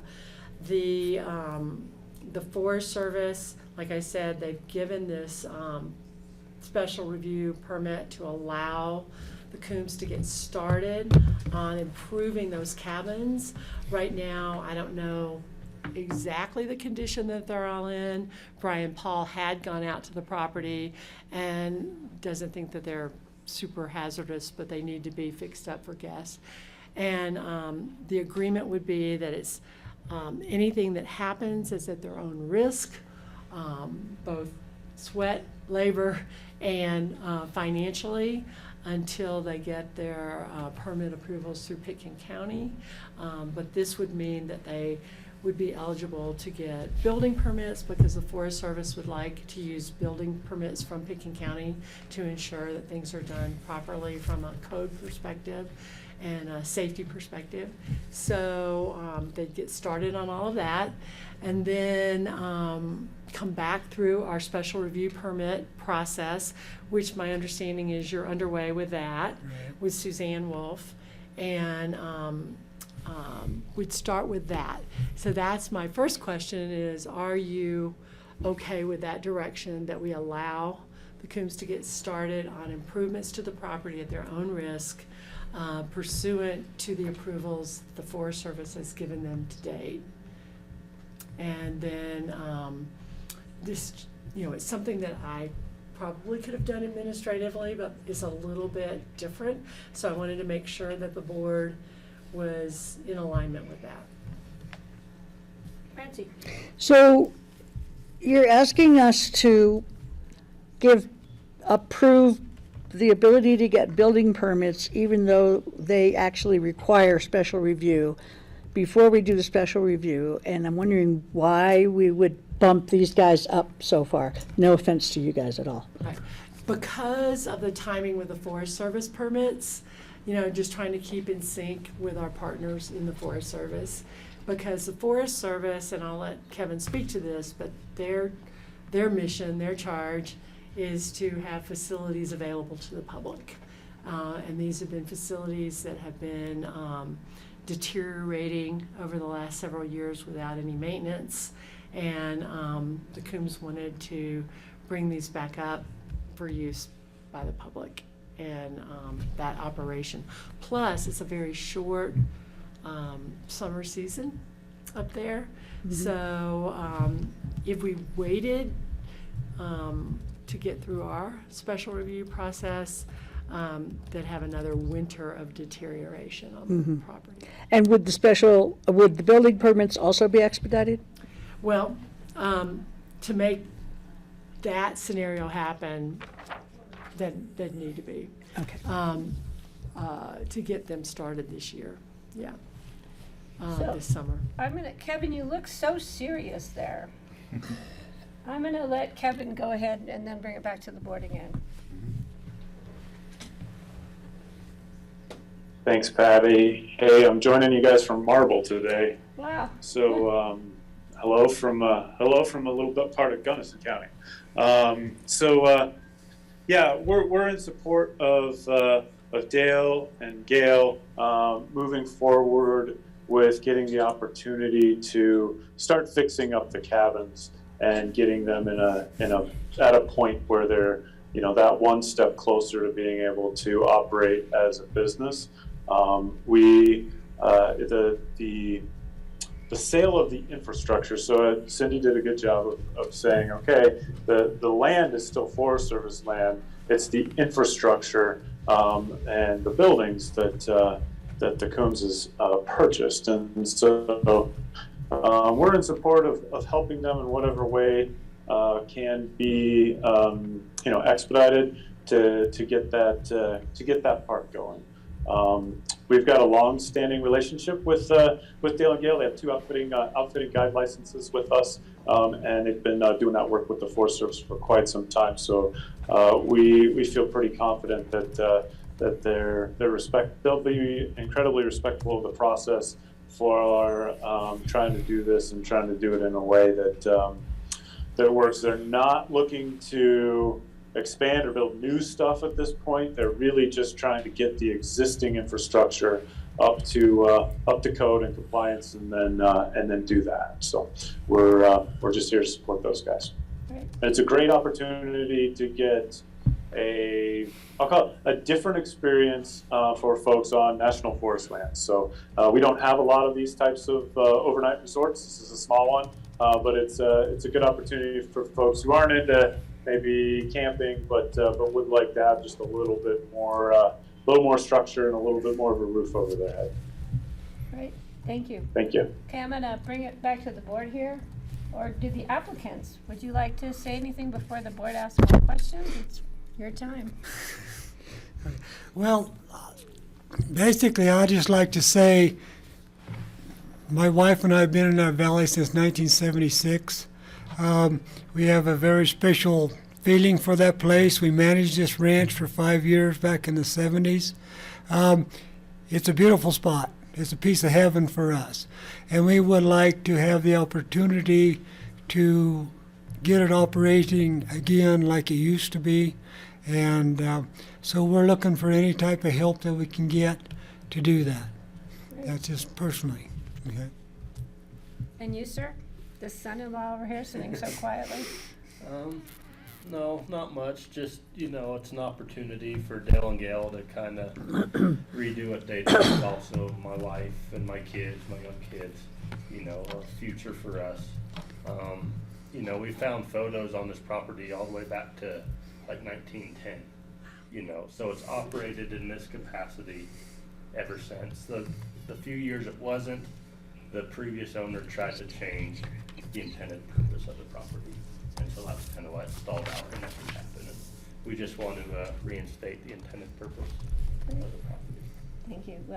We've spent some time not quite as far up there looking at the Deerhammer property, and it is beautiful up in that neck of the woods. So, does the board have any specific questions? looked at- Cindy what- has three what's- questions before us. Elevation, what's your elevation up there, and when do you want to be ready to go? And are you thinking toward the hunting season, or are you going to try and be ready this summer? What's the plan? Realistically, we probably wouldn't be ready for operation till summer of next year. We have to run new power lines, septic systems need to be, done. That's going to take time.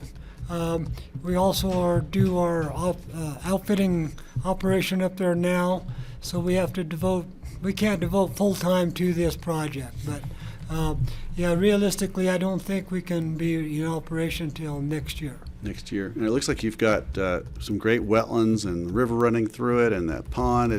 I want to put my name on the list. When you sign me up? They need to cook. That's right. Maybe I'll be ready for a change of go. occupation. Electric bike ride up there. Yeah.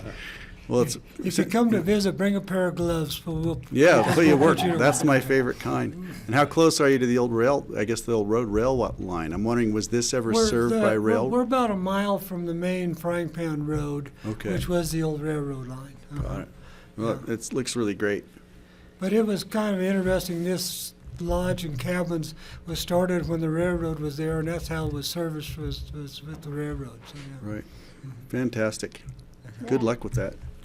So Cindy does have three questions posed to us. Right. As far as I took it was to say, let's get these guys started. Let's get them the summer season to shore up the cabins and get the infrastructure put in with a power line that needs to be upgraded, as well as the septic systems, and get that moving. The next questions would be, do you want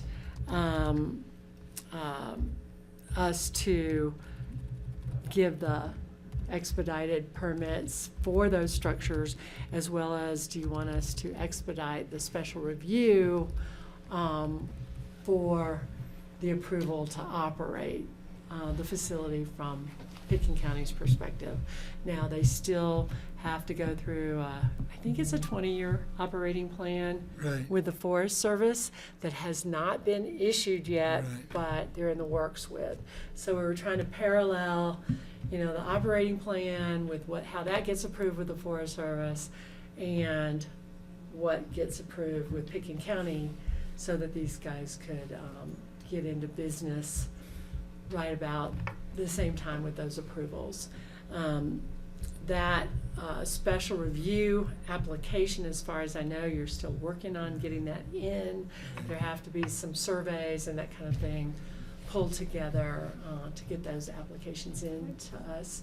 And then we would be working on those in line with, right now, they just get in line with everybody else. And wondering, given what you know about the partnership with the Forest Service, if you want us to expedite that special review permit or not. And then my assumption is you do want us to expedite the building permits for the structures, because it doesn't make sense not to. Francie and then Steve.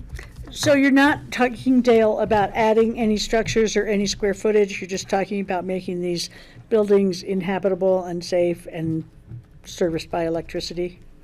We're not planning on building anything new. Again, like Cindy said, we walked through with Brian, Paul last year with the Pitkin County, and he felt the buildings were structurally very good. Granted, he wasn't a structural engineer or anything like that, but he didn't really foresee any problems. But no, we're not planning on building anything new at this point. We just want to get what's there operational. And, Well, I definitely want to say yes, but I am concerned that we're setting some kind of precedent for, I don't know, maybe it's because we're secondary to the Forest Service here, that makes it okay. I just know a lot of people could be pretty upset about our expediting one project and not another. Well, I appreciate that, and I tried to think back on the board's other priorities with open space properties and sort of put this in the open space category with the U.S. Forest Service partnership. That was the only way, and these guys know I struggled with that. That was the only way that I could feel like we could put them in front of anyone else. Plus, I don't think these permits are very extensive. The building permits are not going to be very extensive. It's septic upgrades and those permits and utility line kind of upgrade. But so I don't feel like those are going to take a lot of our time. The time factor comes in more with the special review application and the review of that application. So that's the question as to whether or not the board wants to put, once that application is in, put that in front of our other land use applications that are in process. And why does it need a special review? Because it was operating as a lodge before, right? It was, but the way the code reads, if there was any time in between, that's right. that expires. So, Yeah. So we have to start a new permit review process. It's a little bit of a picking point. No, I mean, I think it's important for us to take a look at it. I mean, it is a new operation. It's a tourist operation at the head of the valley. It's got implications. We have to look at it in light of the master plan and in light of, the other implications for the valley. I still don't, we still haven't talked about whether or not it's seasonal, year-round, all those kinds of questions that are going to come up as to what type of parameters the board would like to see, as well as understanding that this is a Forest Service permit as well. And we walk a fine line with our partners at the Forest Service as far as our jurisdictions. And we've so far been doing a great job holding hands on these applications. And if we could work through Ashcroft, I think we can work through anything. So that's the relationship we'd like to keep. Okay. I have Steve and Kelly, but before that, Yeah, Francie, that's the question. You hit the nail on the head. I think this is definitely a special circumstance. I think there's been a track record already with working with the Forest Service up there that apparently has not raised issues. And I think that it's appropriate, and to keep it from being setting a precedent. I think we have this, the history with the Forest Service, the history with this operation already have been in existence, and the time frame for their building up there, and the fact that we don't want demolition by neglect any further. So I would be supportive of Cindy's 3, but I'm gonna let Steve and then Kelly speak too. So I think it would be very appropriate to do the building permits now. Given that Dale wouldn't be beginning the operation until next summer, maybe the special use permit could follow just the normal timeline and not be at the front of the queue, but I don't know how long the queue is right now, and Queue's how pretty long long. is that gonna take to get through? And is staff gonna then end up having to go up there in the middle of the winter to look at things perhaps? That's not. Whereas if it was expedited, staff could be up there in the summer when it's easier. So that would be a question I would have in terms of expediting the special review. If we could have that follow just the normal course of events and be later in the queue and not jumping the line in front of somebody else. If we could do that and still have them be able to be operational at the same time, I would say let's proceed that way. So that would be your priority, but otherwise you want us to be able to do our work outside of middle of the winter, understanding the lay of the land and all of that, okay? And I think there's been a good amount of work already done, so we might be able to slide it through sooner. Kelly, please. Yeah, I don't know, I'm not clear, I guess, on, I'd like to understand, Cindy, where other examples you're drawing on, because I don't, we wouldn't give this to like SKICO. I mean, they come to us with this U.S. Forest Service special use approval, and, we give a lot of diligent review to their applications. I don't know if Bayou Ranch up there had to go through anything similarly, where they were given some timely consideration. The open space master plan amendment that we did for a housing, permitting, I'm not sure is equivalent comparative example here, because that's not a commercial operation. That was somebody's home they're trying to build. So where else are we drawing on here where we've done something similar in the past? I guess if there's no change to footprints and stuff, then I'd be okay with Steve's proposal. But otherwise, I'm not clear on why we would give special accommodation, because there's a lot of commercial activity. There's a lot of commercial special use permits that the Forest Service gives, and I don't want to set us up for some sort of precedent. That's why I was asking the question separately, because I know it's more of a gray area. And I think that the only reason I would really say is that these are different than other special use permits, say under a ski area permit, that kind of thing. I think that these older operations that have been going on for generations with the ownership of the structures by individuals, but the land by the Forest Service, gives it an awkward situation for us to be in timing with the Forest Service and trying to hold hands on the timing of those permits and getting it up to speed and getting it in full operation. So that was the only consideration, but I think I too agree with Steve's proposal that I think it's good to have to see where we can be and not put other people and staff in a situation where we're kicking things to the front of the line and all. But I do believe that there are special considerations with the Forest Service timing, and I believe that there's There is an argument to be made that this is part of the overall Forest Service open space that provides public amenities. And that was the only tilt I was trying to offer it in that direction. But I think Am I that, confused? Is their Forest Service permit contingent on some approvals from Pickens County? well, thus far, the Forest Service has been gracious in working with us and tying those conditions together. And we've been trying, we try to stack our conditions such that the Forest Service and the county have those in line. But I'm not sure Kevin would agree that they have to wait for us. Kevin wants to say something. Kevin, do you want to chime in on that? Kelly, the way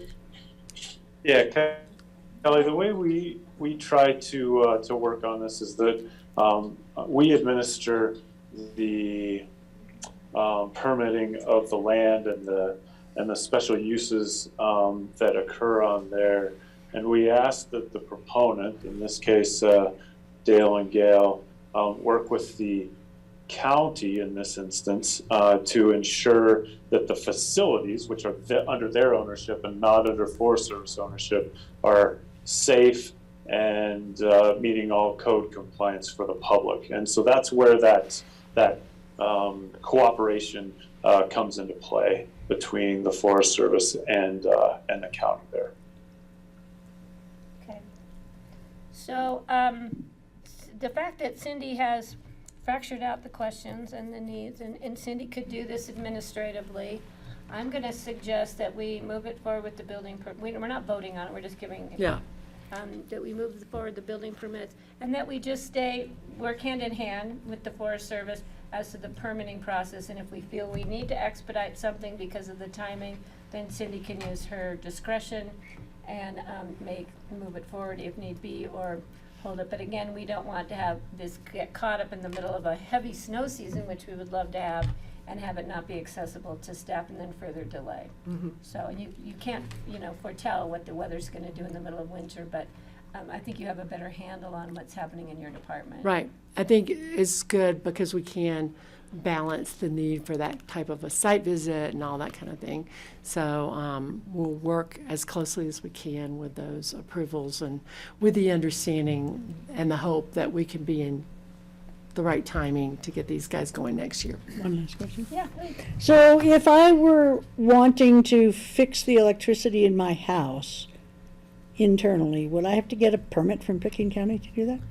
Well, you're probably not digging new trenches a mile from the highway to do it. But if Not I, that it's a highway, but if I were, yeah. if I had to dig a trench outside on my own property, I would have to come to Pickens County and get a permit? Typically, we look at that through a replacement type permit. If you're doing a new line, a new location, it might trigger our site plan activities so that we make sure you're not going through an avalanche zone or wetlands or wildlife habitat, that type of thing. Or shoring up a garage wall or something requires a Pickens County permit? Holy mackerel. Try going through the city of Aspen permitting process. But if it was an emergency need, for Yeah. your electric line had failed, or your gas line had failed, Yeah. or what, that's a different, and you would have a priority, just so you know. Regulations. Steve, please. So, question for Dale. I'm gonna be up at Twin Meadows this weekend. I was wondering if it would be all right if I drive in and just see. Sure.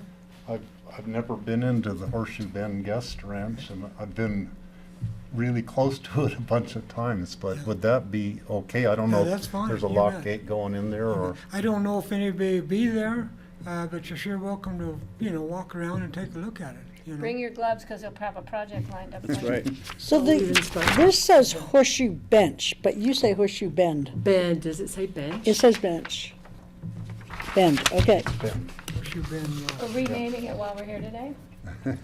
On the top it says I bench. want you to know it was 37 years ago that I got stuck in the snow up there in June. She was inspecting. Well, we had 33 degrees this morning. Well, it wasn't No, snowing, First there day was of some- summer. Was it the Craig, did the Craigs have that? Craig's owned it for a while, Bunch of yes. years ago? I remember the was kids were several coming years. down from there to go to school Oh, yeah, during, at least part of the year. yeah. Which Craig? Craig's owned a long time ago, yeah. Well, I can't remember the parents' names, but I think. Alan Craig? I think Alan Craig was the guy, it was a. I've been in 6 man's inches of name, snow on June 21st before, in the mountains. No, it's got a lot of And history. then the up Bulls were up Camping. at Woods Lake, and they would come down to the school bus from up Right, there. uh-huh, yeah. They did some traveling up there to get to Yeah. school. Are we started, we decided we're gonna Is let that- is the him board go? okay Got with good that direction. We're Great. giving to Cindy? Work And with, Cindy, if work there's with any- Kevin. Anything you need to come back with us, you have, how many days left to come back to us? Couple. In a week. Cindy's retiring. We haven't allowed that, we They haven't saw permitted me that. cleaning No, we everything. haven't permitted that. We have to go through special review, and we're not picking you to the front of the line. All right, thank you, Of gentlemen. all the We people who appreciate want to you being retire, here. that long Thank you, line. guys. Thanks for coming in. Thank you very much. So if you see us coming up with our gloves in hand, we're ready to be ready to go to work. So nice to see you, Dale. All right, we're gonna move right into our next item. We're not gonna go to open discussion. We're gonna pull that in at the end, Rich. That sounds We're good. gonna go, I'm gonna open a special meeting for the purposes of an emergency ordinance prohibiting concealed handguns within the Pickett County Administration, Sheriff's Building, and at all county voting centers and polling places. And we should have Mr. Ely joining us, thank you, and we have Sheriff DeSalvo here with us. Good afternoon, everybody. Hi, Joey. The board discussed this last week and decided we wanted Joey in on this discussion, and we wanted a full board to make a decision.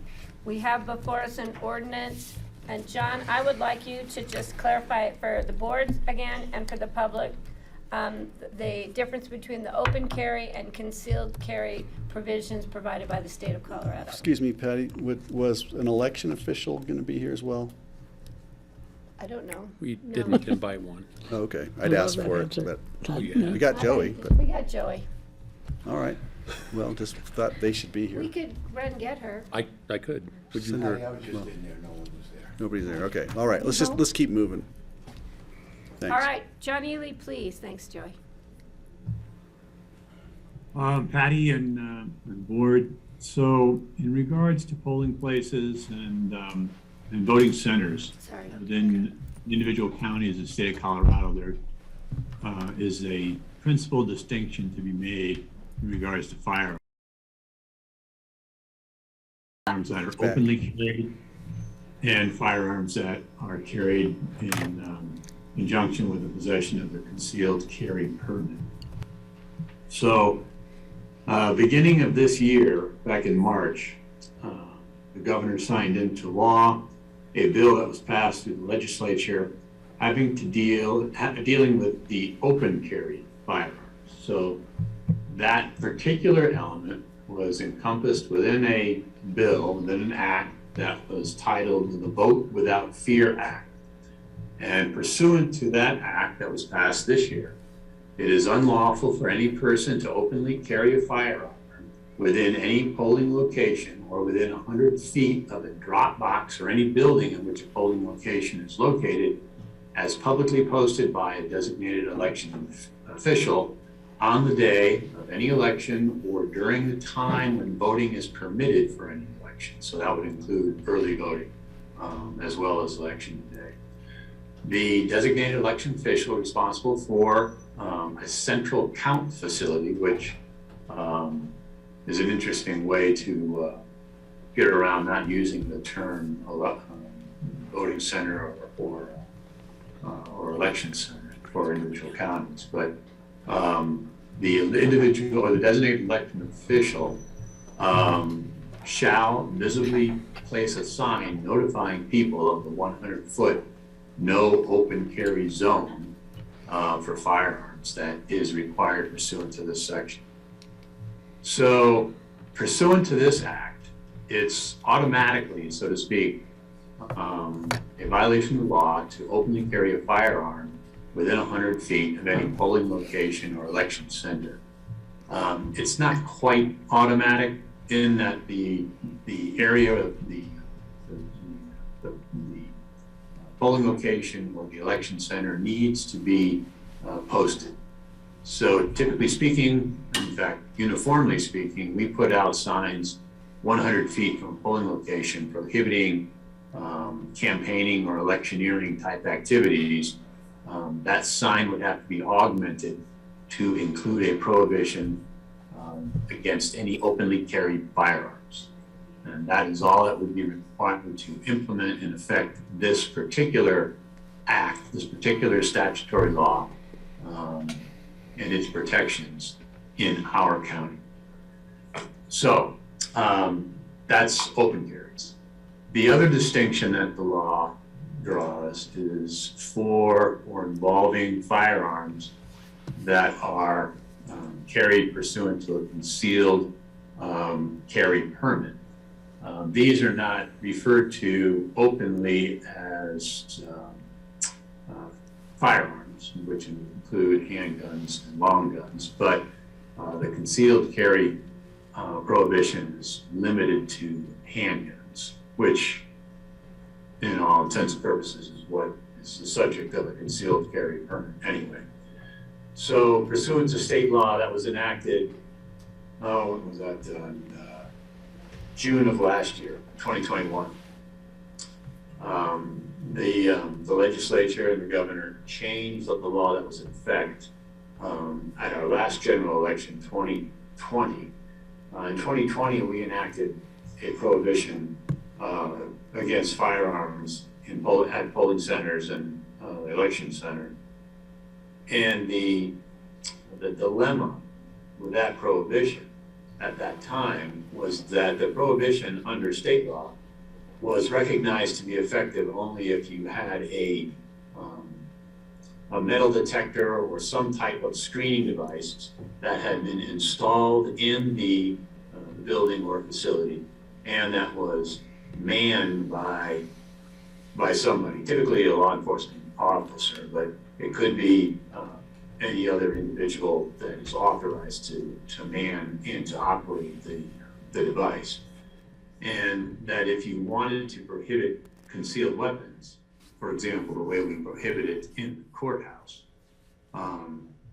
then you'd have to have a screening device or metal detector. It would have to be at least semi-permanent in its nature, and it would have to be manned every time, all the times that the building or the facility was open to the public.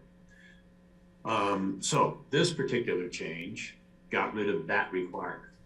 So as of June of 2021, the law changed and allows for a local government to enact through an ordinance or resolution, depending on what's required pursuant to the individual local government that we're dealing with. And in our case, it's an ordinance pursuant to our home rule charter.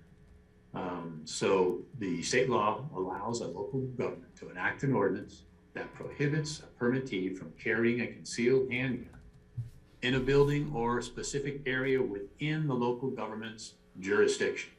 So this particular enactment does not deal exclusively with polling places and election centers, but generally to areas and facilities that are within the government's jurisdiction. So the prohibition does not rise to the level of crime. In other words, if someone violates this this statute as enacted or affected by a local government's action, an ordinance in our case, then what you'd be exposed to is a civil penalty. So the legislature was particular in not wanting to create a criminal offense out of this type of activity. So the civil penalty would be a fine of no greater than $50 for the first offense, and then a fine not to exceed the jurisdictional limitations for the local government for any subsequent offense.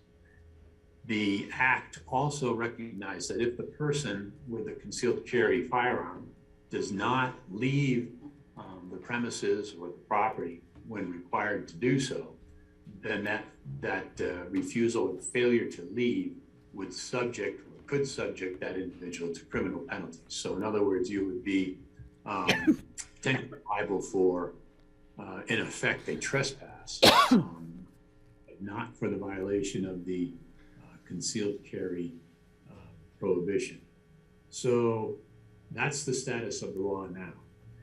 The board asked me to bring back an ordinance for your consideration, which concerns aspects of both of these two statutory provisions. The first, dealing with open carry firearms, does not require any action on the part of the board. All that is required is the election official, and in our case, in every county's case, that's obviously our clerk and recorder, to simply post a sign that notifies the public of that prohibition at a point 100 feet from polling center or polling locations and election centers. The concealed carry prohibition does have to be specifically enacted by the local government, and that is what the emergency ordinance does. That's that the board discussed last week and is on your in your packet again this week. The prohibition runs concerning concealed weapons, concealed handguns, runs for the balance of this calendar year as drafted. That can be changed by the board, obviously, if you desire to do so. And it affects the penalties which are allowed under the specific act, which is an initial fine not to, or civil penalty not to exceed $50, and with a maximum civil penalty of $1,000 for subsequent offenses. And if the person does not leave the premises, that person would be subject to criminal penalty, which would include the imposition of the civil penalty, as well as up to 6 months confinement in Pickton County Jail. Let's see, I think that about describes the ordinance's effect. So I think I'll turn it over to the board. You guys can let me know what you want to do. Okay, I'm gonna actually turn it over to Joey. Is that Great. okay? Joey, would you please give us your input on this? I don't have any, we just heard the law degree speaking, and I think that's the best form of advice, but I'm here to answer questions. If not, I'll defer, if I can't answer them, I'll defer back to John. Mike, is your mic? It's on, it's on. It's red. Let me get this one. Ingrid, do you want to come forward, or do you have any comments, maybe? Yeah, I'm here to answer questions. I think John gave a good legal synopsis of what we're looking at. Make sure your mic is on and up close. Red light. I do have, Yeah, I do too. Francie's got one too, so. okay, so, Yeah, I got you on the list. Okay. Okay. Francie, and then, well, let me see, Ingrid, do you have anything to add to? Not to add, we can add the signs to the 100-foot sign. That's, the only thing at the moment. Okay, let's see where the board decides to go. Francie and then Steve. Joey, I have a question about jurisdiction, because obviously 100 feet from this building is Aspen. And so, and that's my first question, is just whose jurisdiction is it? And can we put signs on Aspen city property that says you can't carry concealed weapon? And Once again, John could weigh in on this. My opinion is yes. We've had campaign violations in the past. The clerk really said it's the insignificant violation. We've had people in the lobby with either their own T-shirt on or a sign or something, and it just didn't seem like it was the top of the enforcement list as far as violating the 100 feet. And who will know if somebody has a concealed weapon, since we don't have metal detectors? You don't know until you look for it, Francie, and that, I think, is the problem with this discussion. I mean, that's the point to concealed. We don't know it's there unless we look for it. And will we look for it? I think that's the decision of the board, but right now, for example, as John said, in courts, we have basically a TSA screening checkpoint. Everybody goes through, their bags are checked, and they go through a metal detector. That's the way it works in the courts.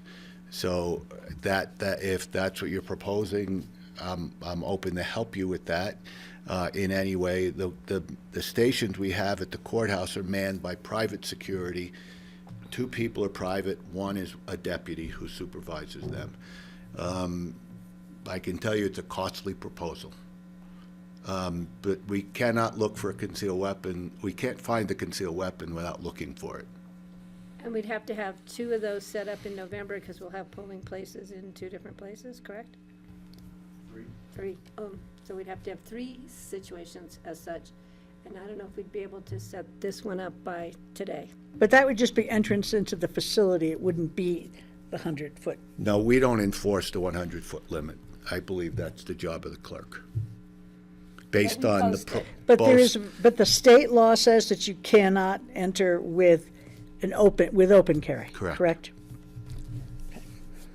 All right. Thank you. Steve? So my question is, how many concealed weapons permits are there in Picken County? Oh, Is that something that you could divulge, or is that I can. secret? It's public record. I'm gonna guess hundreds. Oh, really? And that doesn't, some are reciprocal from other states or can be.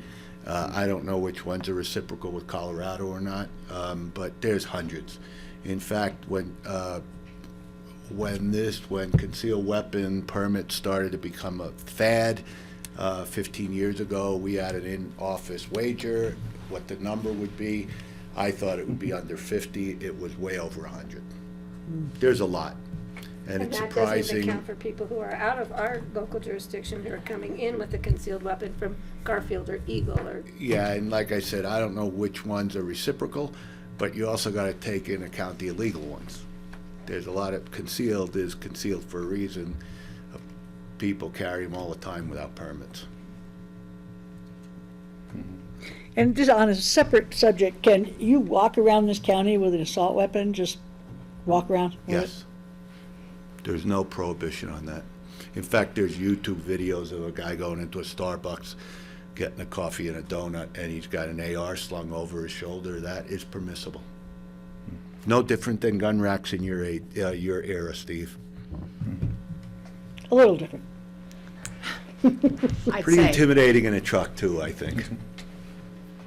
Okay, Kelly? Thanks for being here, both of you. So I'm curious, Joe, will the sheriff's office be enforcing the state law that we have to abide? Or how is that expected to function? Oh, absolutely. If we find somebody in this building with a open carry, I don't think we've had one yet. I've never been brought to my attention somebody's been in this building with a open carry. So yes, if it's brought to our attention, of course we'll do what it takes. And just in your opinion, do you think that these prohibitions are effective? I don't know if they asked the sheriffs to weigh in on this during the legislative session. I kind of missed that whole debate. I'm sure they asked CSOC to weigh in. My guess is they were supportive of no prohibition on this, would be my guess. They would probably support concealed and open carry in public buildings. Is that what you support though? Because I know your opinion sometimes departs from the sheriff's organization. Aloysius has an opinion. Kelly, one more time. Al was in the background. Yeah. One more time, please, Kelly. He's so cute. Yes. Sorry. I know your opinion sometimes departs from the sheriff's organization. So what do you think that this type of law, this type of prohibition is effective? Well, I served on the CSOC board for 4 years, and needless to say, I was greatly outnumbered by differing opinions than my own. I can relate. I really don't think there's a place in society for this. Surprise to everyone who's listening that I would oppose this. I really don't see a need for people to pack when they're coming to get their driver's license or their license plates or the marriage certificate or whatever. But it is their right, and that's something we all respect, and I'm not here to criticize people who feel that way. Okay, Greg, please.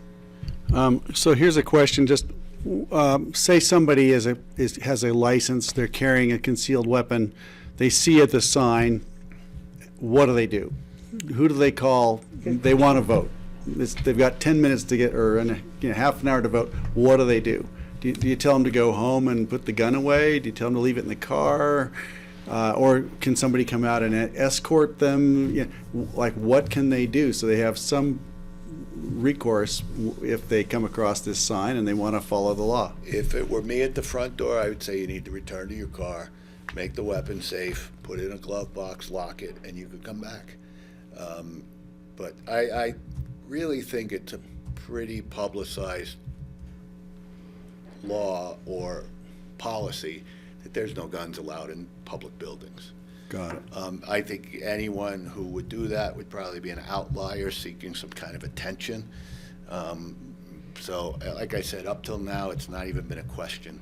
I don't think we've had one under Ingrid and under Janice. I've never heard of anyone complaining at any polling site.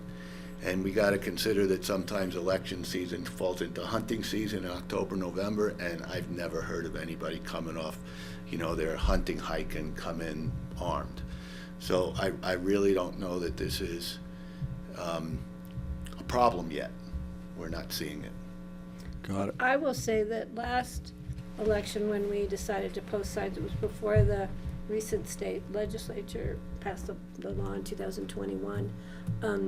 We got flooded with hundreds of emails from gun shops and gun owners. Most of the gun shops were on the Front Range or outside of the state. I am supportive. I would like to see enforcement of no guns in the building, but realistically, we need to keep voters safe, we need to keep staff safe, we need to keep election judges safe. I think we need to have very clear signage, not just within the 100-foot, but in your face at the doorway, so people who come in and, you can put signs everywhere, and sometimes people just walk by them, and they don't see them. It's not that they're ignoring them, they just don't see them. So I think we need to do the best we can to notice people that there are no weapons, or if we need to specify open carry weapons, or if we could just say, we need to clarify the signage that we would need to put up. Couldn't we And do that that's the now? direction I see we should be moving in. And that would mean we don't have to pass an ordinance today about concealed weapon carry. Right, John? Ely? That's correct. If we're dealing only with open carry firearms, we don't need to pass an ordinance to affect implementation of the state law. We simply have to post a sign. But the open carry prohibition does extend beyond the confines of the facility or the building. It will go up to 100 feet, but that is as a state law enforcement issue. So,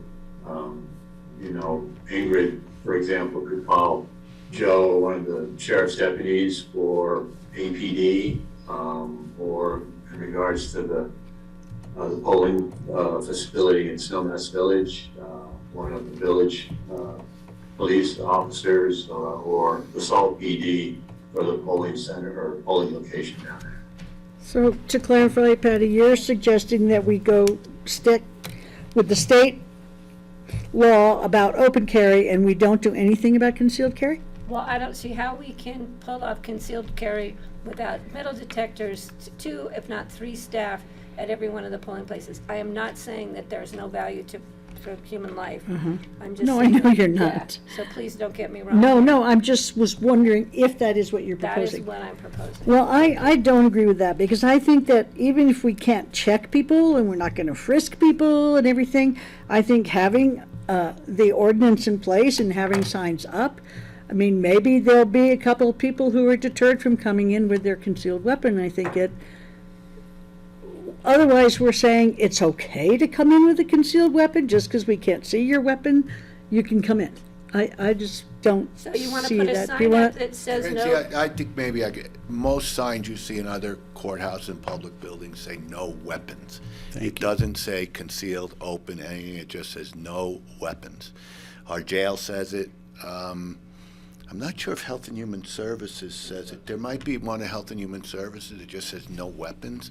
And I'll defer to John, but I'm not sure if you could make this building a weapons-free zone as a public building, but I don't know. But I know that the jail is, and I believe Health and Human Services, and the verbiage is no weapons. It doesn't distinguish between open and concealed. Patty? Yes, Greg? So the language on the sign could say, no weapons beyond this point, or something like that, by order of state and county law, period. That If we would be pass the enough. ordinance. If we pass the ordinance. Otherwise, we have something that says no weapons, and we leave it at that. Well, then we Either have way. to have an ordinance, no buck knives, no Swiss Army knives, no, those are weapons. Well, so there's a difference between the law and then the practical reality of trying to ensure the safety of a building. The reason that we have a screening station set up in the courthouse is to have that extra security, extra knowledge that a firearm isn't making its way into the building. And that's how it's done. Without that, you're relying upon, observational abilities of a law enforcement officer or perhaps a private citizen that might inadvertently see something. So there's that. It's not automatic, but the state law prohibition against open carry firearms does require signage to be posted.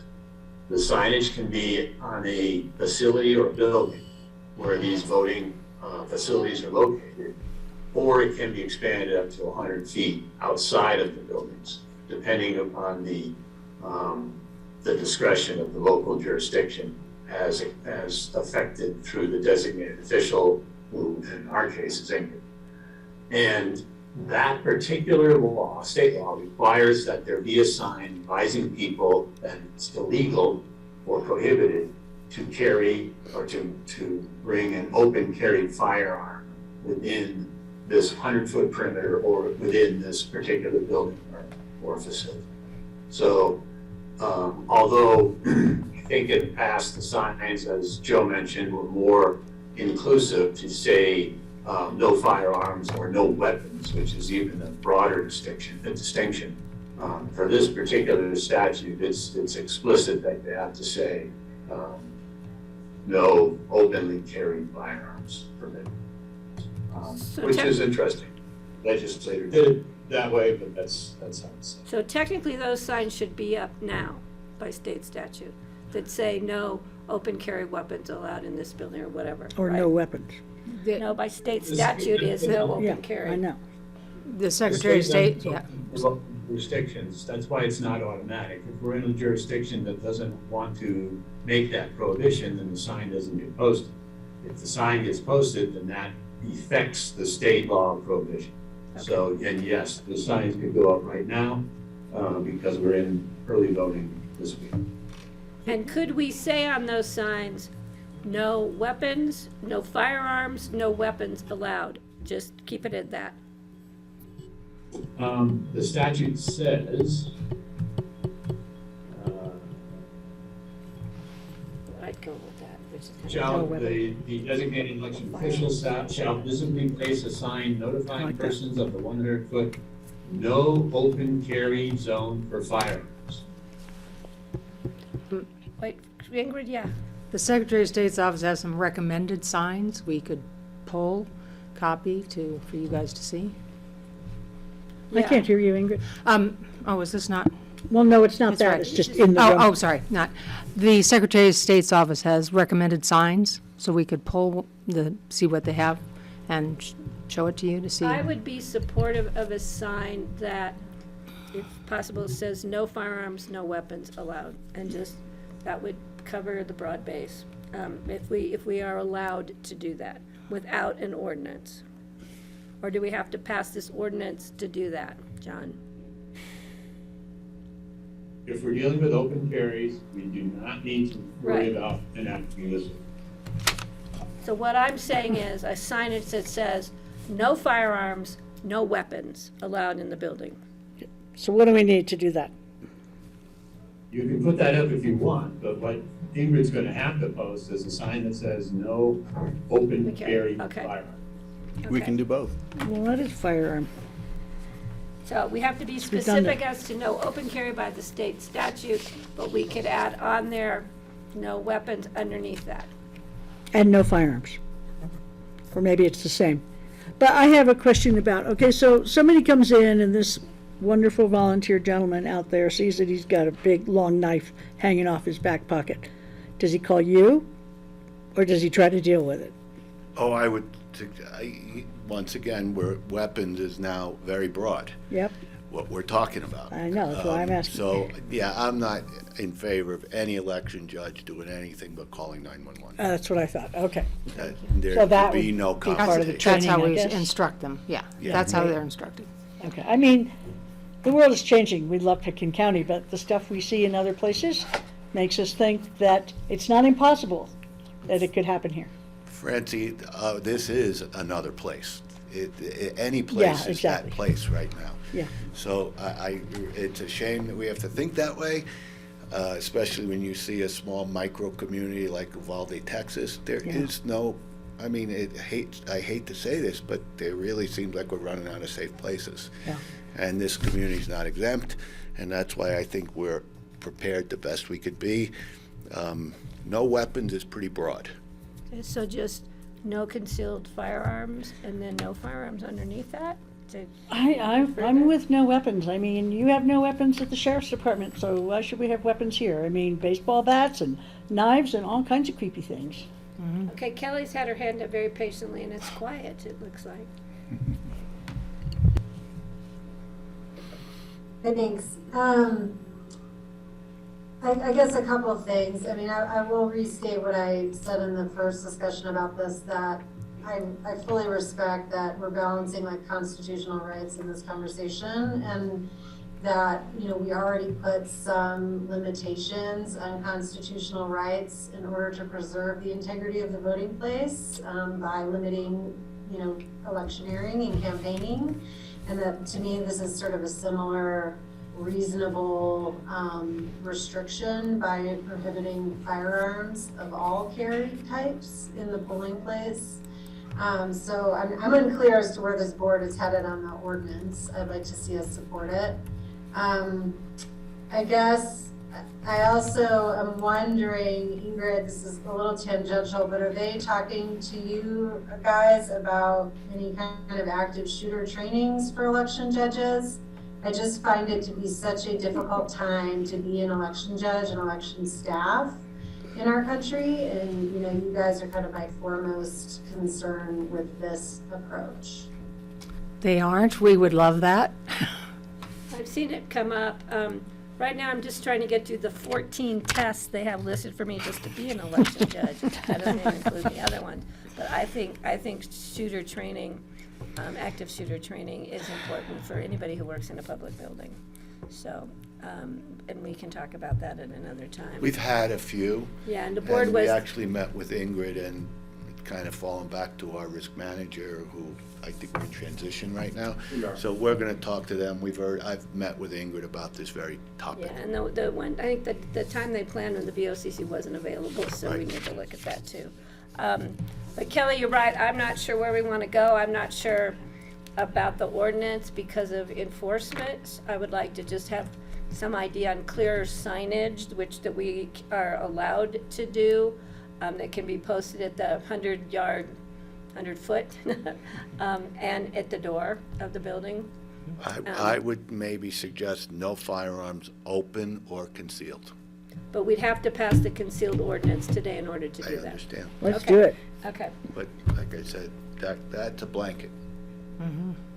Steve? I'll make a motion to move us forward. Is that okay, or is that premature? Yeah, Steve has a comment, so let Steve comment, and Kelly, prepare your motion. I'd be more than happy to accept it. So a couple of thoughts. One is, if someone has a concealed weapon and they bring it out, they brandish it, it is no longer, then it is an open carry at that point. Is that correct? Then it's menacing.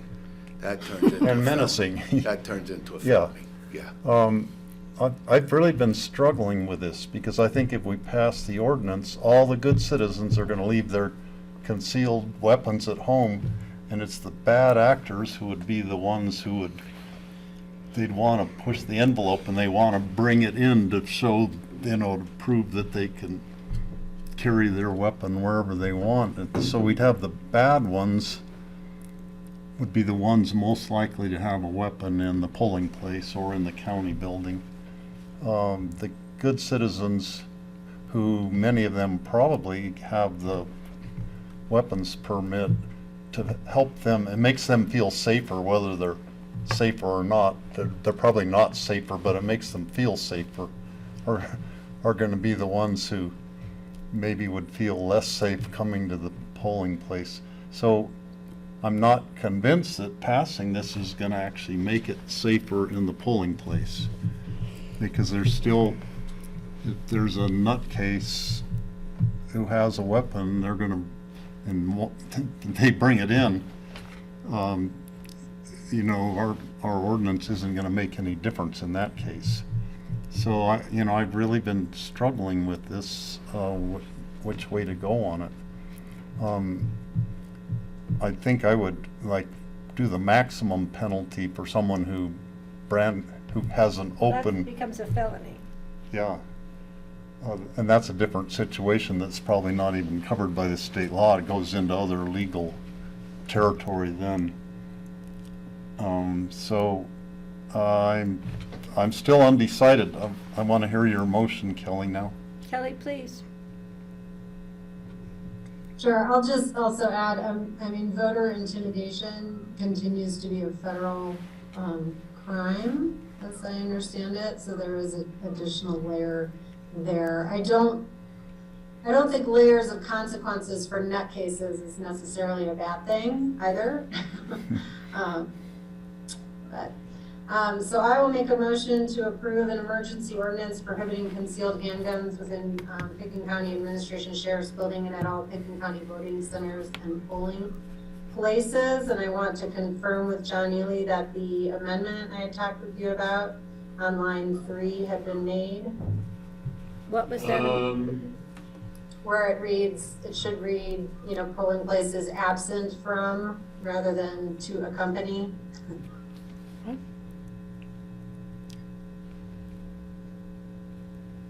Oh, the believes that. And Kelly, I couldn't follow where you wanted that inserted before, after we had talked, so it hasn't been changed in the version of the ordinance that's in your packet. Number one, because it had to be stuck into the packet right after the discussion last week.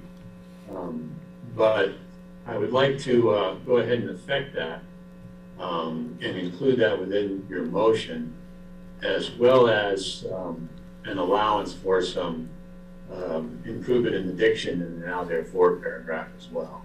That would not change the scope or breadth of the ordinance, but simply improve its readability. John, what was So that? I would have number 3 read, BOCC believes that the conduct of fair and open elections should be absent of any threats or intimidation to the electorate. Okay. And then what was the correction to 4 again, John? The one that Kelly just read, or? The one, you said something about 4, didn't you? No, I said that I have a couple of changes to make in the now therefore Oh, paragraph. now there, all I heard was the 4 part. Okay, just to make it read better. Okay, so, Excuse I'll me, second. Patty, I've got a question before you vote. Why are we limiting this just to elections? Why don't we make this 365? we can bring that back as a Okay, regular I reading. didn't know if that could be done under one roof. We talked but- about that when George Newman was here, and we never followed up, and it's a broader discussion. I think now, because we do have state statute that's opening the door for elections, we can camp on that, but I'm gonna put it on my pen and paper list here, Joey. Well, I did bring up about gun control in Pickens County. Well, George Newman had brought it up years ago. Well, I just brought it up last week, so hopefully we can make some progress. I'm on it. also starting to kick around the gun take-back program that I'm probably gonna end up running by John Ely. to try and help this. Great. I was But headed I in to talk do to you think last week it's a about good it. You were hesitant? I was headed in to Oh, talk to you last yeah, week I about got it. it. We used to do it. The policy, internal policy changed before I was sheriff, but it's something I'd like to bring back. People do come into my office with mostly antique firearms that were left to them and say, I don't want this, can you destroy it? And right now the answer is no, but I'd like to look at that a lot more in the next coming years.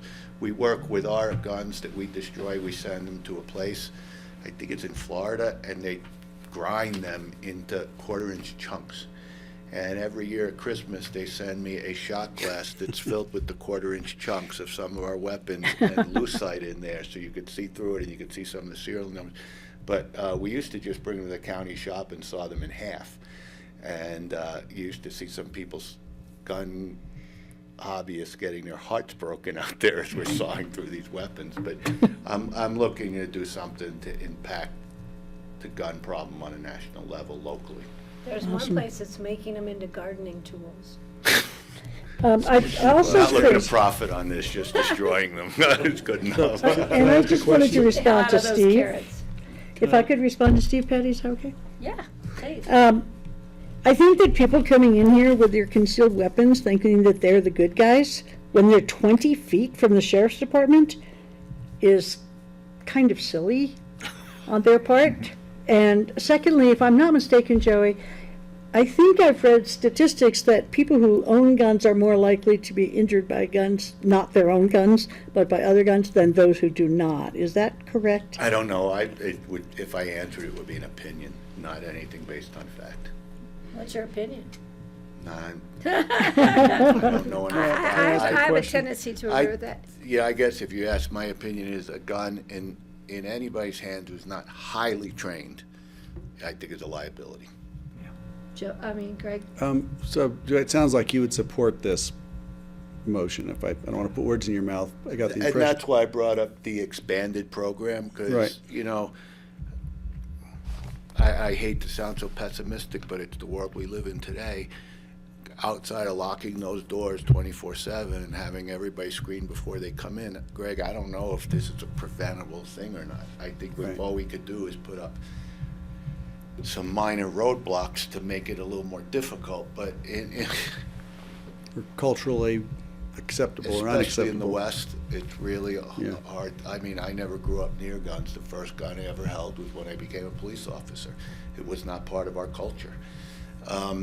But it is part of Steve's culture growing up, and we have to respect those people and hope they're on the good side.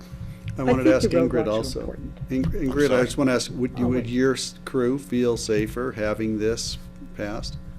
I think so. I've got one of them here. Right. I think so, yes. It's too late for this now, but one of the suggestions when we built this building, that this be the sheriff's office.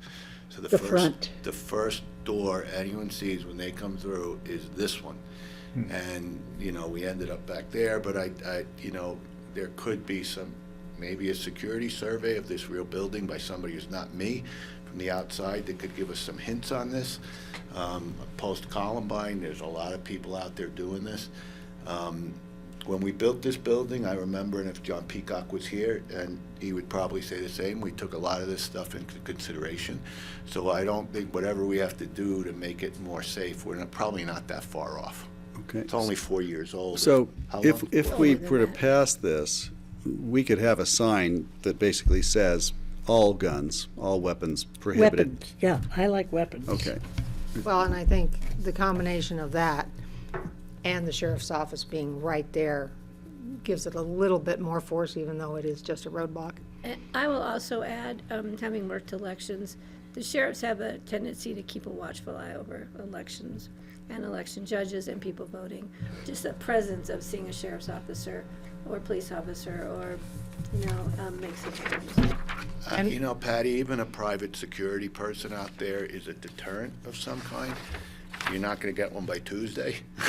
Yeah, or But- But we yesterday. do still have you perhaps by, November. on Monday and Tuesday, Yes, right? Yes, we're thank you. gonna do Monday and Tuesday. I'll be This here is Monday the and clerk. Tuesday. How soon can we get the Working the sign? election. But for November, maybe it's a Today. consideration. Tomorrow, by Signage tomorrow? can go up today. This sign can be ordinance done. will become, if approved, this ordinance will become effective as of this vote. Would this sign include any other direction to somebody who happens to have their concealed weapon? Take it back to your car, take it home. Like, do we want to include something like that? No, we don't want to have, people have to Well, stop and I read. want to ask Ingrid people. has I know, response. I'm giving you my opinion. Thank you. I don't think it's necessary to put all of that on there. If people come up to the door, we should educate the judges sitting at the door. Somebody comes in and says, I have my concealed weapon, I mean, what do I do? And they will direct them. Ingrid already said she would direct them to do that. Yeah, and my response is, especially during COVID, we had signs every which way. If you have too many words on it, they pass it right by. right. That's my Fewer concern, words, right. the more likely they are to read it. I agree with that. But we should educate, that brings up the point, educate the person, the election judge sitting right there at that table, or all Got of it. them. I'll second Kelly's I motion already if it's on the did. table. Oh, you did you already? Okay, fine. I'm not sure you All heard right, are me. there any more comments from the board, or can we call this? I would just like to say that I would like the signs to say, in addition to firearms, no weapons. I really don't want to open the door for somebody to come in with a knife or a bat or something and not have Unless you're a any. softball player and you're on your way to a game. No way, leave your damn bat outside. So, you have direction, I think, for Ingrid. We have a motion. John Ely, is there anything else you want to say to us, to advise us? Nope, if the board affects this, it'll be effective, or votes in the affirmative on Kelly's motion, it'll be effective immediately, as I think was said at some point. Okay. It only does run until the end of the calendar year, but there's always room for further discussion. It's on my list of items to bring back after Francie's comments at our last regular meeting, I think it was. Yeah. Okay. I'm going to call the question. All those in favor, please signify by saying aye. Aye. Aye. Steve, did you vote for it? Great, so did. we have a 5-0 vote. Thank you, Steve. To move it forward, now I need a motion to adjourn this special meeting. So moved. That's it. All in favor, please signify by saying aye. Aye. Aye. Thank you, Joey. Thank you. Ingrid. Thank you, everybody. Thanks, Joey. Thanks, John Ely. Okay. You guys. We are now at 3:40. Thanks, Ingrid. Should we just move on? Is the board all ready to keep going? I really have to take a very quick break. Okay, we will take 5 minutes. 5 minutes. I 5 minutes. may have to miss this last part. I'll try to hang in there, but I have to go pick up Bridget. Okay. All right.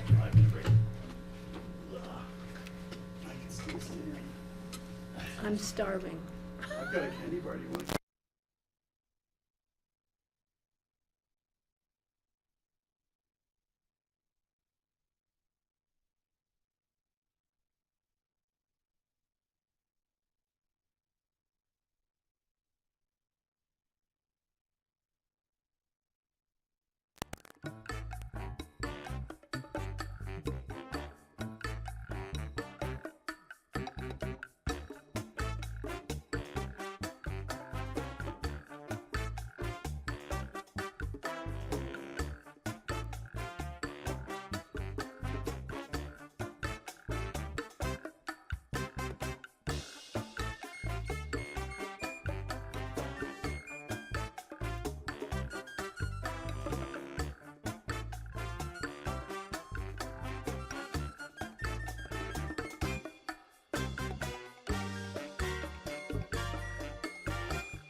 On Tuesday, June the 21st, 2022. And we are finishing up our meeting, and I'm going to let Greg do his member council updates. Thank you. Thank you. You've got the floor, sir. Okay, now where was I? You hadn't started yet. It was, you had given it to me. You'd given Okay, RAFTA and the free bus fare. We did QQ, we talked about QQ, we went to the QQ board meeting. Board of Health is not gonna convene, I told you about that. RAFTA, for the lack of drivers and housing for drivers, can't offer the free bus service, which is unfortunate, but they can put that off and use the funding next year. And I asked you to have Dan look into the programs they're doing for rent assistance. Already on that, thank you. RWAPA, I don't have anything, pardon me, new to report from RWAPA right now. We did have our board retreat with them as well, but I don't have anything for you right now. I did want to say that I've been attending and going to some events with Lift Up. Lift Up is going to do their first ever, and I've been introducing the people, trying to help them as they're getting through COVID with the Farm to Food Pantry program, and that's going smashingly well. They're doing their first ever gala this summer. It'll be their 40th anniversary and the first time they've ever had a party. Wow. So Lift Up's doing that this summer. If you're interested, get in touch. AVLT's doing a thing at Kaufman Ranch. I'm going to that tomorrow night. the cocktails at Kaufman Ranch, and as we know, Pitkin County is a contributor to Kaufman Ranch, So so. we might have a meeting that runs till 10 o'clock tomorrow night? No, we're not going to do that. You're the chair. You will never let that happen. And then I did mention CORE, as we know, as we're on the verge of making an offer to a new CEO The 8/28. candidate. And the final thing was, I've been attending the Pitkin County Food Distribution Group for a couple of years, just a weekly or bi-monthly call that Sam Landercaster puts together. That group is being disbanded and replaced by the Regional Food Services Governance Council, which is a larger thing with a bit more oomph. Food service and food security issues are being handled, and we've got a great group of people, and I listen into those calls as well. So that's the news. Okay, except I want to talk about the RAFTA trip to Washington. Oh, Wait, RAFTA trip to Washington. wait, Frank, wait, take wait. it away, Francie. Wait. We have still John Ely, who has nothing to say today, so. He had nothing to say today. Oh.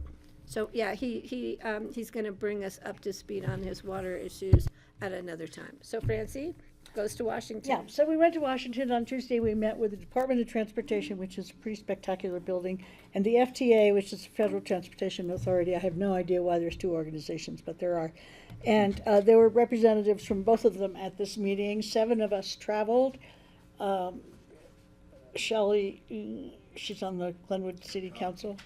Art Riddle, myself from the board, Mike Yang, and Dan Blankenship, and Nick, and Dave Johnson from RAFTA. And everybody spoke at every meeting, which was really cool. And but the breakthrough at the DOT meeting, or FTA meeting, was with this organization called Sustainable Strategies, and they have loans. So, you know, one of the things we talked about was that we are very restricted by the housing situation in this valley.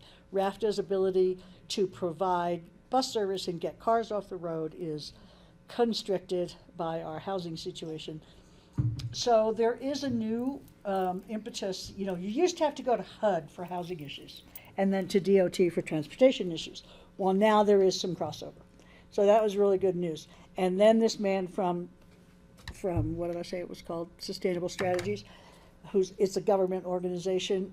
They're offering loans. So they're like bridge loans. They could be any kind of loan, but one of the ways they can be used is a bridge loan while you're waiting for your grants. So we've applied for grants to finish used to be called the Glenwood Maintenance Facility. Now it's called the Regional Transportation Center, RTC, to finish that project, which is $6 million. My numbers aren't quite right. And the 27th Street underpass from the RAFTA bus station there to the other side. And that's like $3 million, or they could be reversed. Anyway, a few million. But so while we're waiting for these grants to be determined, there's a possibility of getting a loan, and they have a lot of loans available to help transit and to help housing. And it's a 3% loan unless you're rural, and then it's 1.5%. So that was just like lights went off all over the place. So that was a really big breakthrough. And then we went over to Bennett's office, and he, of course, came out and met with us. His aide met with us first. I'm sorry, I can't say her name. And you got to see Michael? Yeah. He's a great guy. Yeah, he's really great. And his aide's name is Sushanara. It's an Indian name that I'm sorry, I've forgotten the syllables. She was fantastic, and Michael came, and he was as usually highly engaged, understanding all the issues, and said, whatever you need, just let us know. So that was great. And then we went to Hickenlooper's office, where we didn't see Hickenlooper, and we saw a very young aide who took a lot of notes, and it was like, well, yeah. But I think all in all, everybody was really pleased. Dan represented us really well, and I think we'll probably get the grants and possibly do the loan. And so the housing initiatives that are starting to form are pretty exciting. And I did talk to Mike and Kurt about come to Pitkin County, talk to us about it, because, you know, who knows if we're interested in partnering with you and that kind of thing. So it was pretty exciting, both the retreat and the trip. And how was the weather? Washington, D.C. In June. Yeah. And we were all really happy that we live in Colorado. Swampy, hot, swampy weather. What? Hot, swampy, humid. And it even rained on us a little bit. So Steve, I'll let you go, and then we still have to do open discussion, so, Okay, and mine can segue into open discussion. okay? So, on Thursday, we had the opioid settlement agreement meeting. And this was the last one where we set up the, sorry, I just turned my mic on, I'm good now. We set up a 2-year plan, which we were required to do by the rules. The next meeting, we won't have these consultants who have been helping us set the thing up, but we'll be starting a request for proposals from like advertising companies to participate in doing advertisement education on the opioid crisis in our 5-county region. So the meetings are ongoing like once a month now. Tamara Pogue and Jared Rollins are the two co-chairs. Jared is at the Mid-Valley Clinic. He runs a treatment program there. And Tamara Pogue is a Summit County Commissioner. So they're the two chairs of the committee. So the decision we will have to make, which all the municipalities and all the counties have to either opt in or opt out by July 31st. And what that means is by opting in, we would decide to keep the money that was allotted, our share, that each county gets X amount of dollars allotted to them.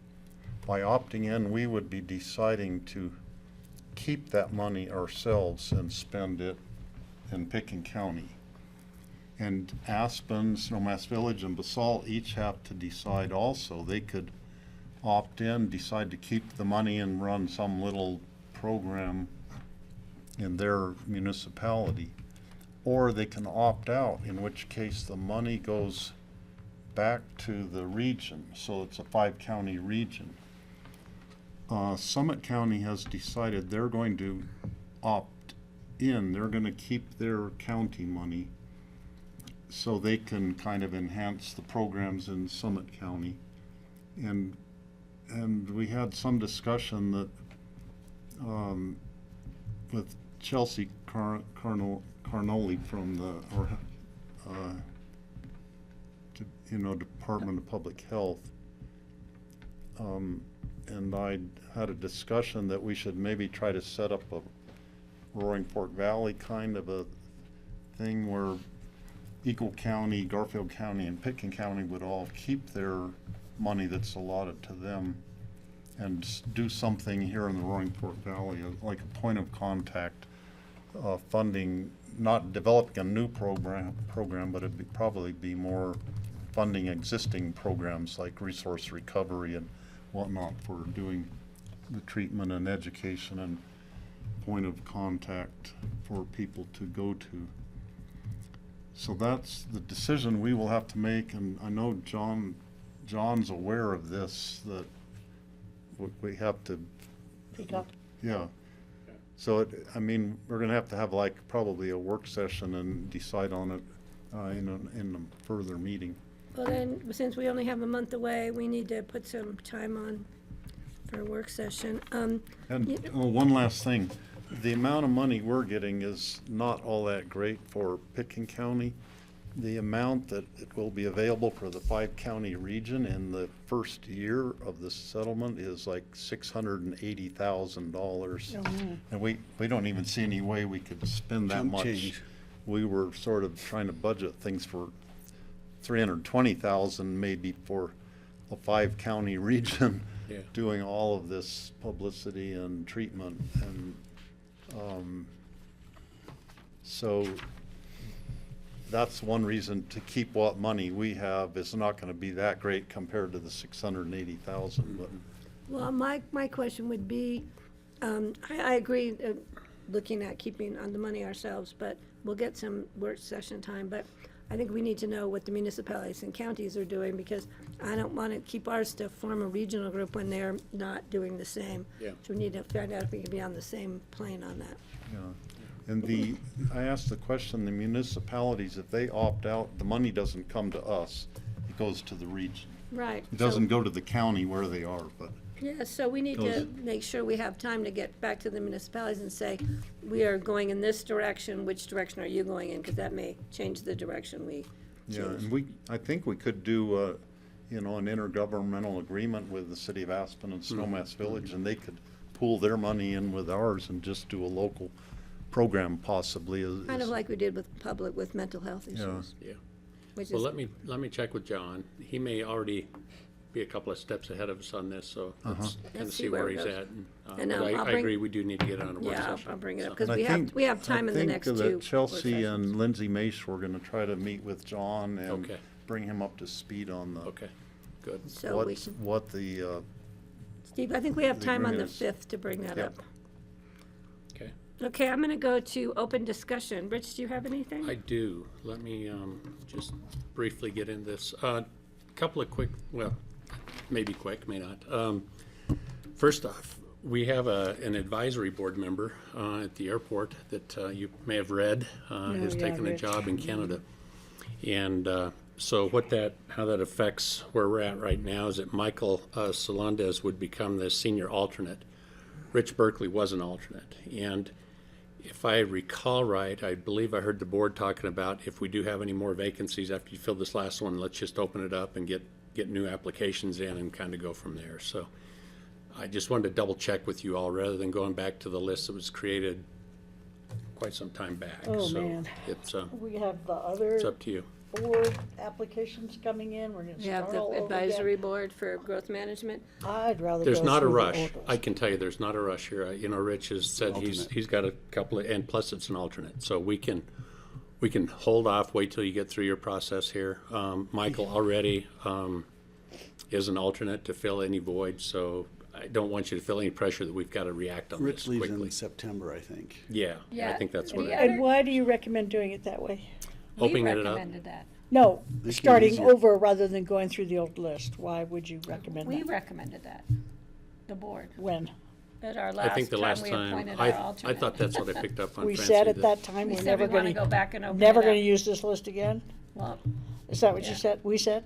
Like, we're I gonna think start? we it- have time. Let's put it on an open agenda, a work session agenda. Okay, Because okay. also, we might have to revisit the bylaws again, because the bylaws state that an alternate has to be a county resident. Mm-hmm. Well, then if we keep moving up alternates, they're all gonna be county residents, which flies in the face of having Yeah. the mixed board. So can we get some time Sure. to look at the broader picture so we can address it all at the same Sounds good. time? Certainly we'll do whatever the board's Let's desire put is. it on and we'll, so, adding okay. it to, that's number 3 now for. Okay.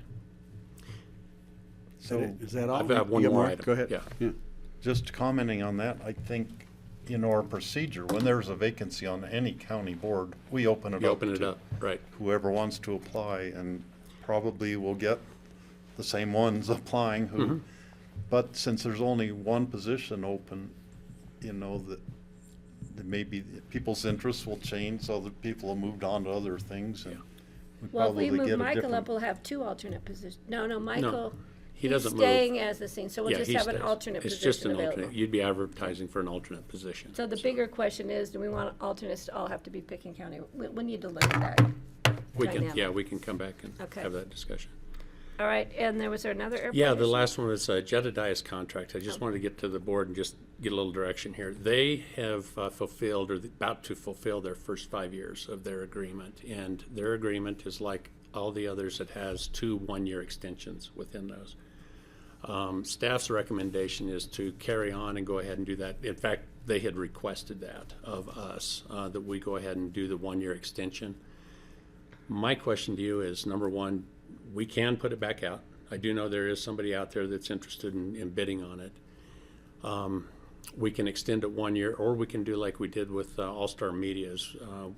We had a discussion there, and we altered it to read until we had a new terminal, which could be a 3-year period. I think that's, kind of where we're headed. I really feel that once we get into a new terminal, we definitely need to go RFP on everything. Right. We should not carry anything through. I think the disruption in that small terminal and trying to change contracts when Jedediah's has really performed. They do have a local business now, if you call them a local within Grand Valley, or the Roaring Fork Valley here is in Basalt. They've opened up a service saw there. it the other day. Yeah, I was which is just watching. interesting, they're catering out of. Great.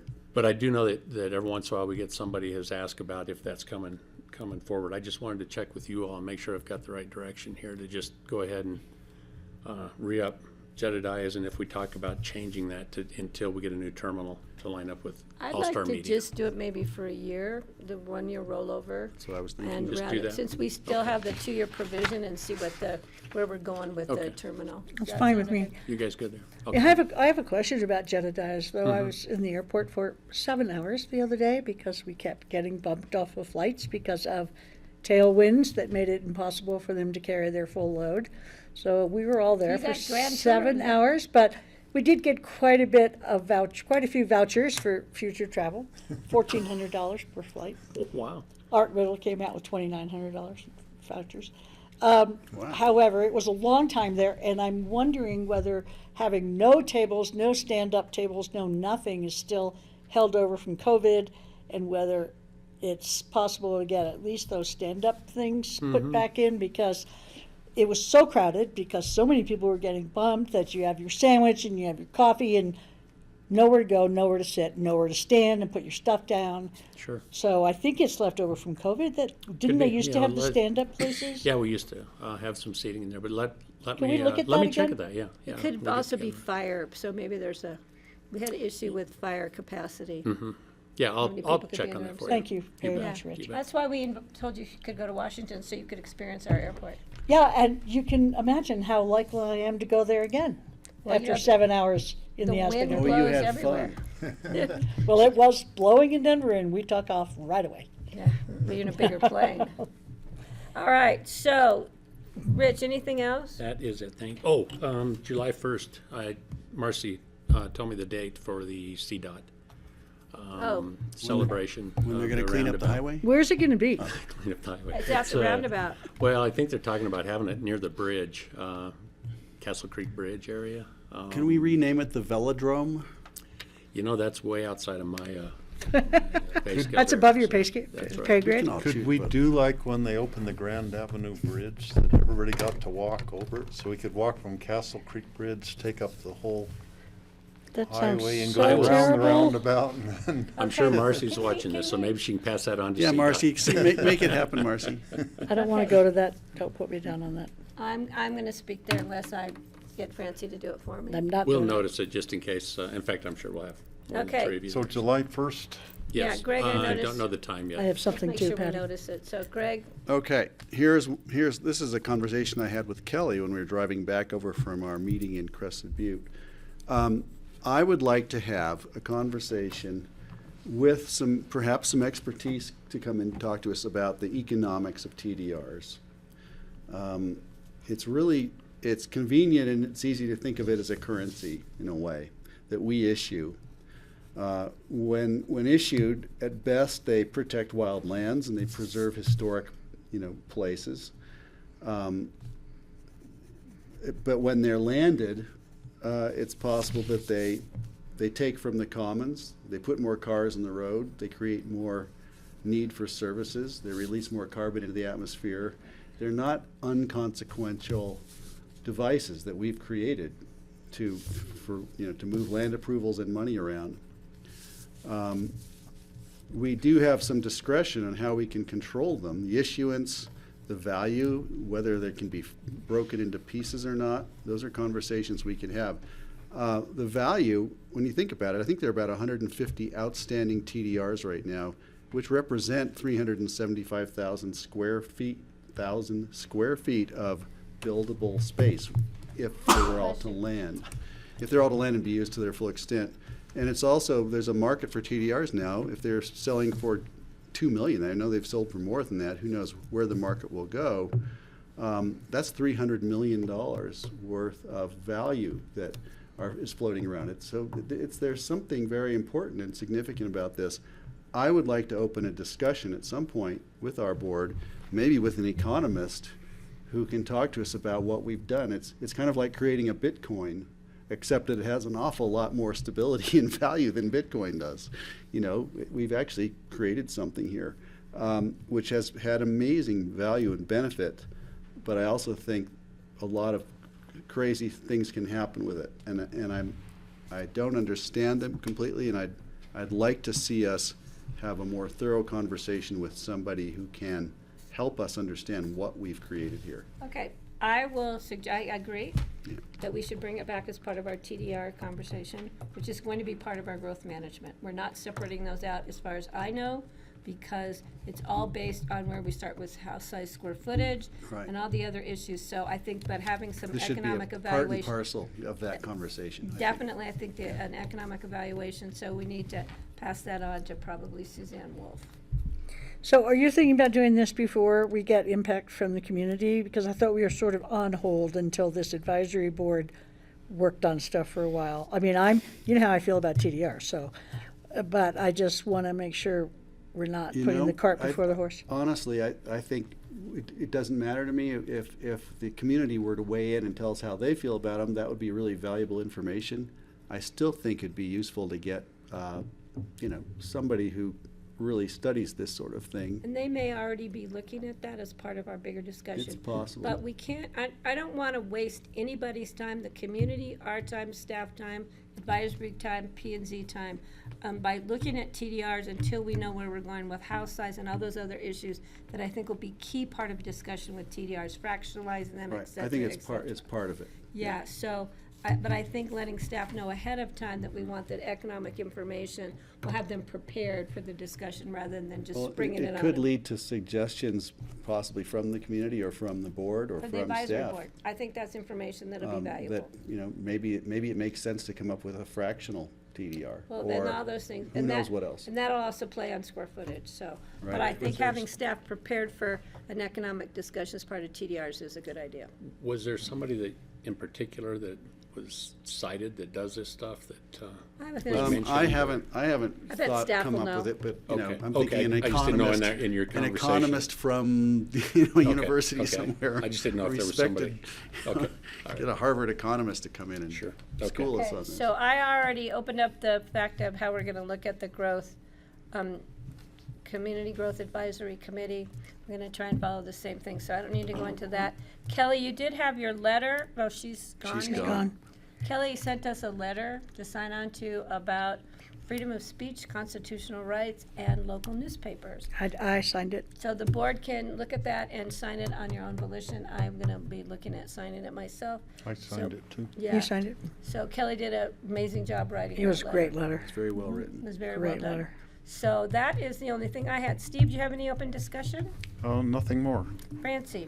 I have been watching the reporting of the New Mexico County Commissioners who refused to certify the election. Oh, again, a Biden election? No, a primary this week or last week. Do we certify elections? No. The state certifies elections. Well, these are local elections. These were local elections, and they were certified by the New Mexico County Commissioners from 3 different counties. Otero was the one that got in trouble. It went to the courts. But The the court primary said, was a you local have primary? to, they said, you have to certify this. 2 did, 1 didn't, and he is one of the guys who was at January 6th. He's already been indicted, he's already been convicted, and he was in Washington, and he said, I'm not basing this decision on any facts or any statistics, it's just my gut feeling, and that's all I need. So that was Otero County. So I was wondering, I don't think we certify any elections, do we? I think No. we do. Are you We sure? do at for a our point, but they Pitkin still have to County? go through, they still have to go through, well, primary election, was it a county amazing commissioner question. primary, or was it a Senate, Congress? It was a local thing, I think. I don't know, though.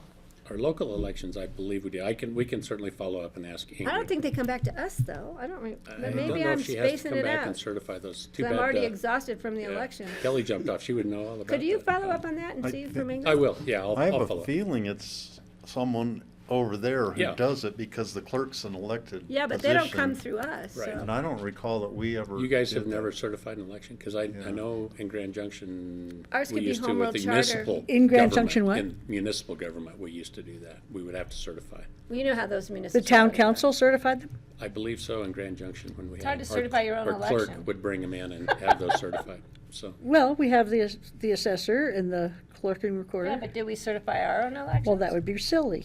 I know. So let's ask Ingrid. I'll check with Ingrid. Yeah. It's kind of like Mike Yeah, Pence. one last thing, just regarding Kelly's letter, and one of the main questions I had was, how do you determine what a newspaper of record is, and how hard would it be to change that if we decided we wanted to?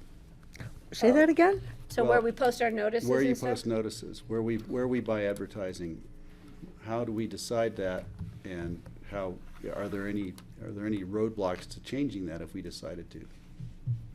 That's a question for probably the county attorney and John I Peacock. think As a Haley's punishment already for actions by, No, you could just say you're organizations? changing Our your mind. discretion, because it's not based on anything, it's just our gut feeling.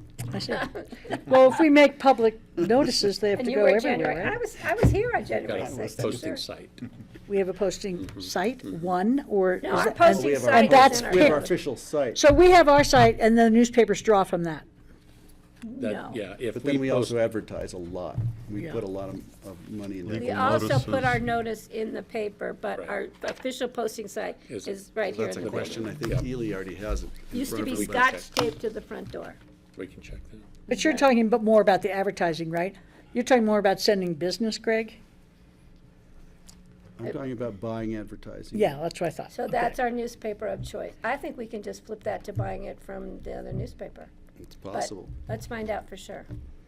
Any other open discussion? Okay, has everybody voted? No, I'm bringing mine in tomorrow. Yes. Good job. Yes, don't forget your I sticker. always go to the Basalt Town Hall and put it in the box there, because that's the most convenient. Now, will you're everybody coming be here here tomorrow tomorrow, for so- Cindy's? No, I already voted though. So everybody You will sent it. be here tomorrow for No, Cindy? put it I there. don't put it in the US mail. We're I signing don't something trust for them. her too. Yes, Not- She might be watching.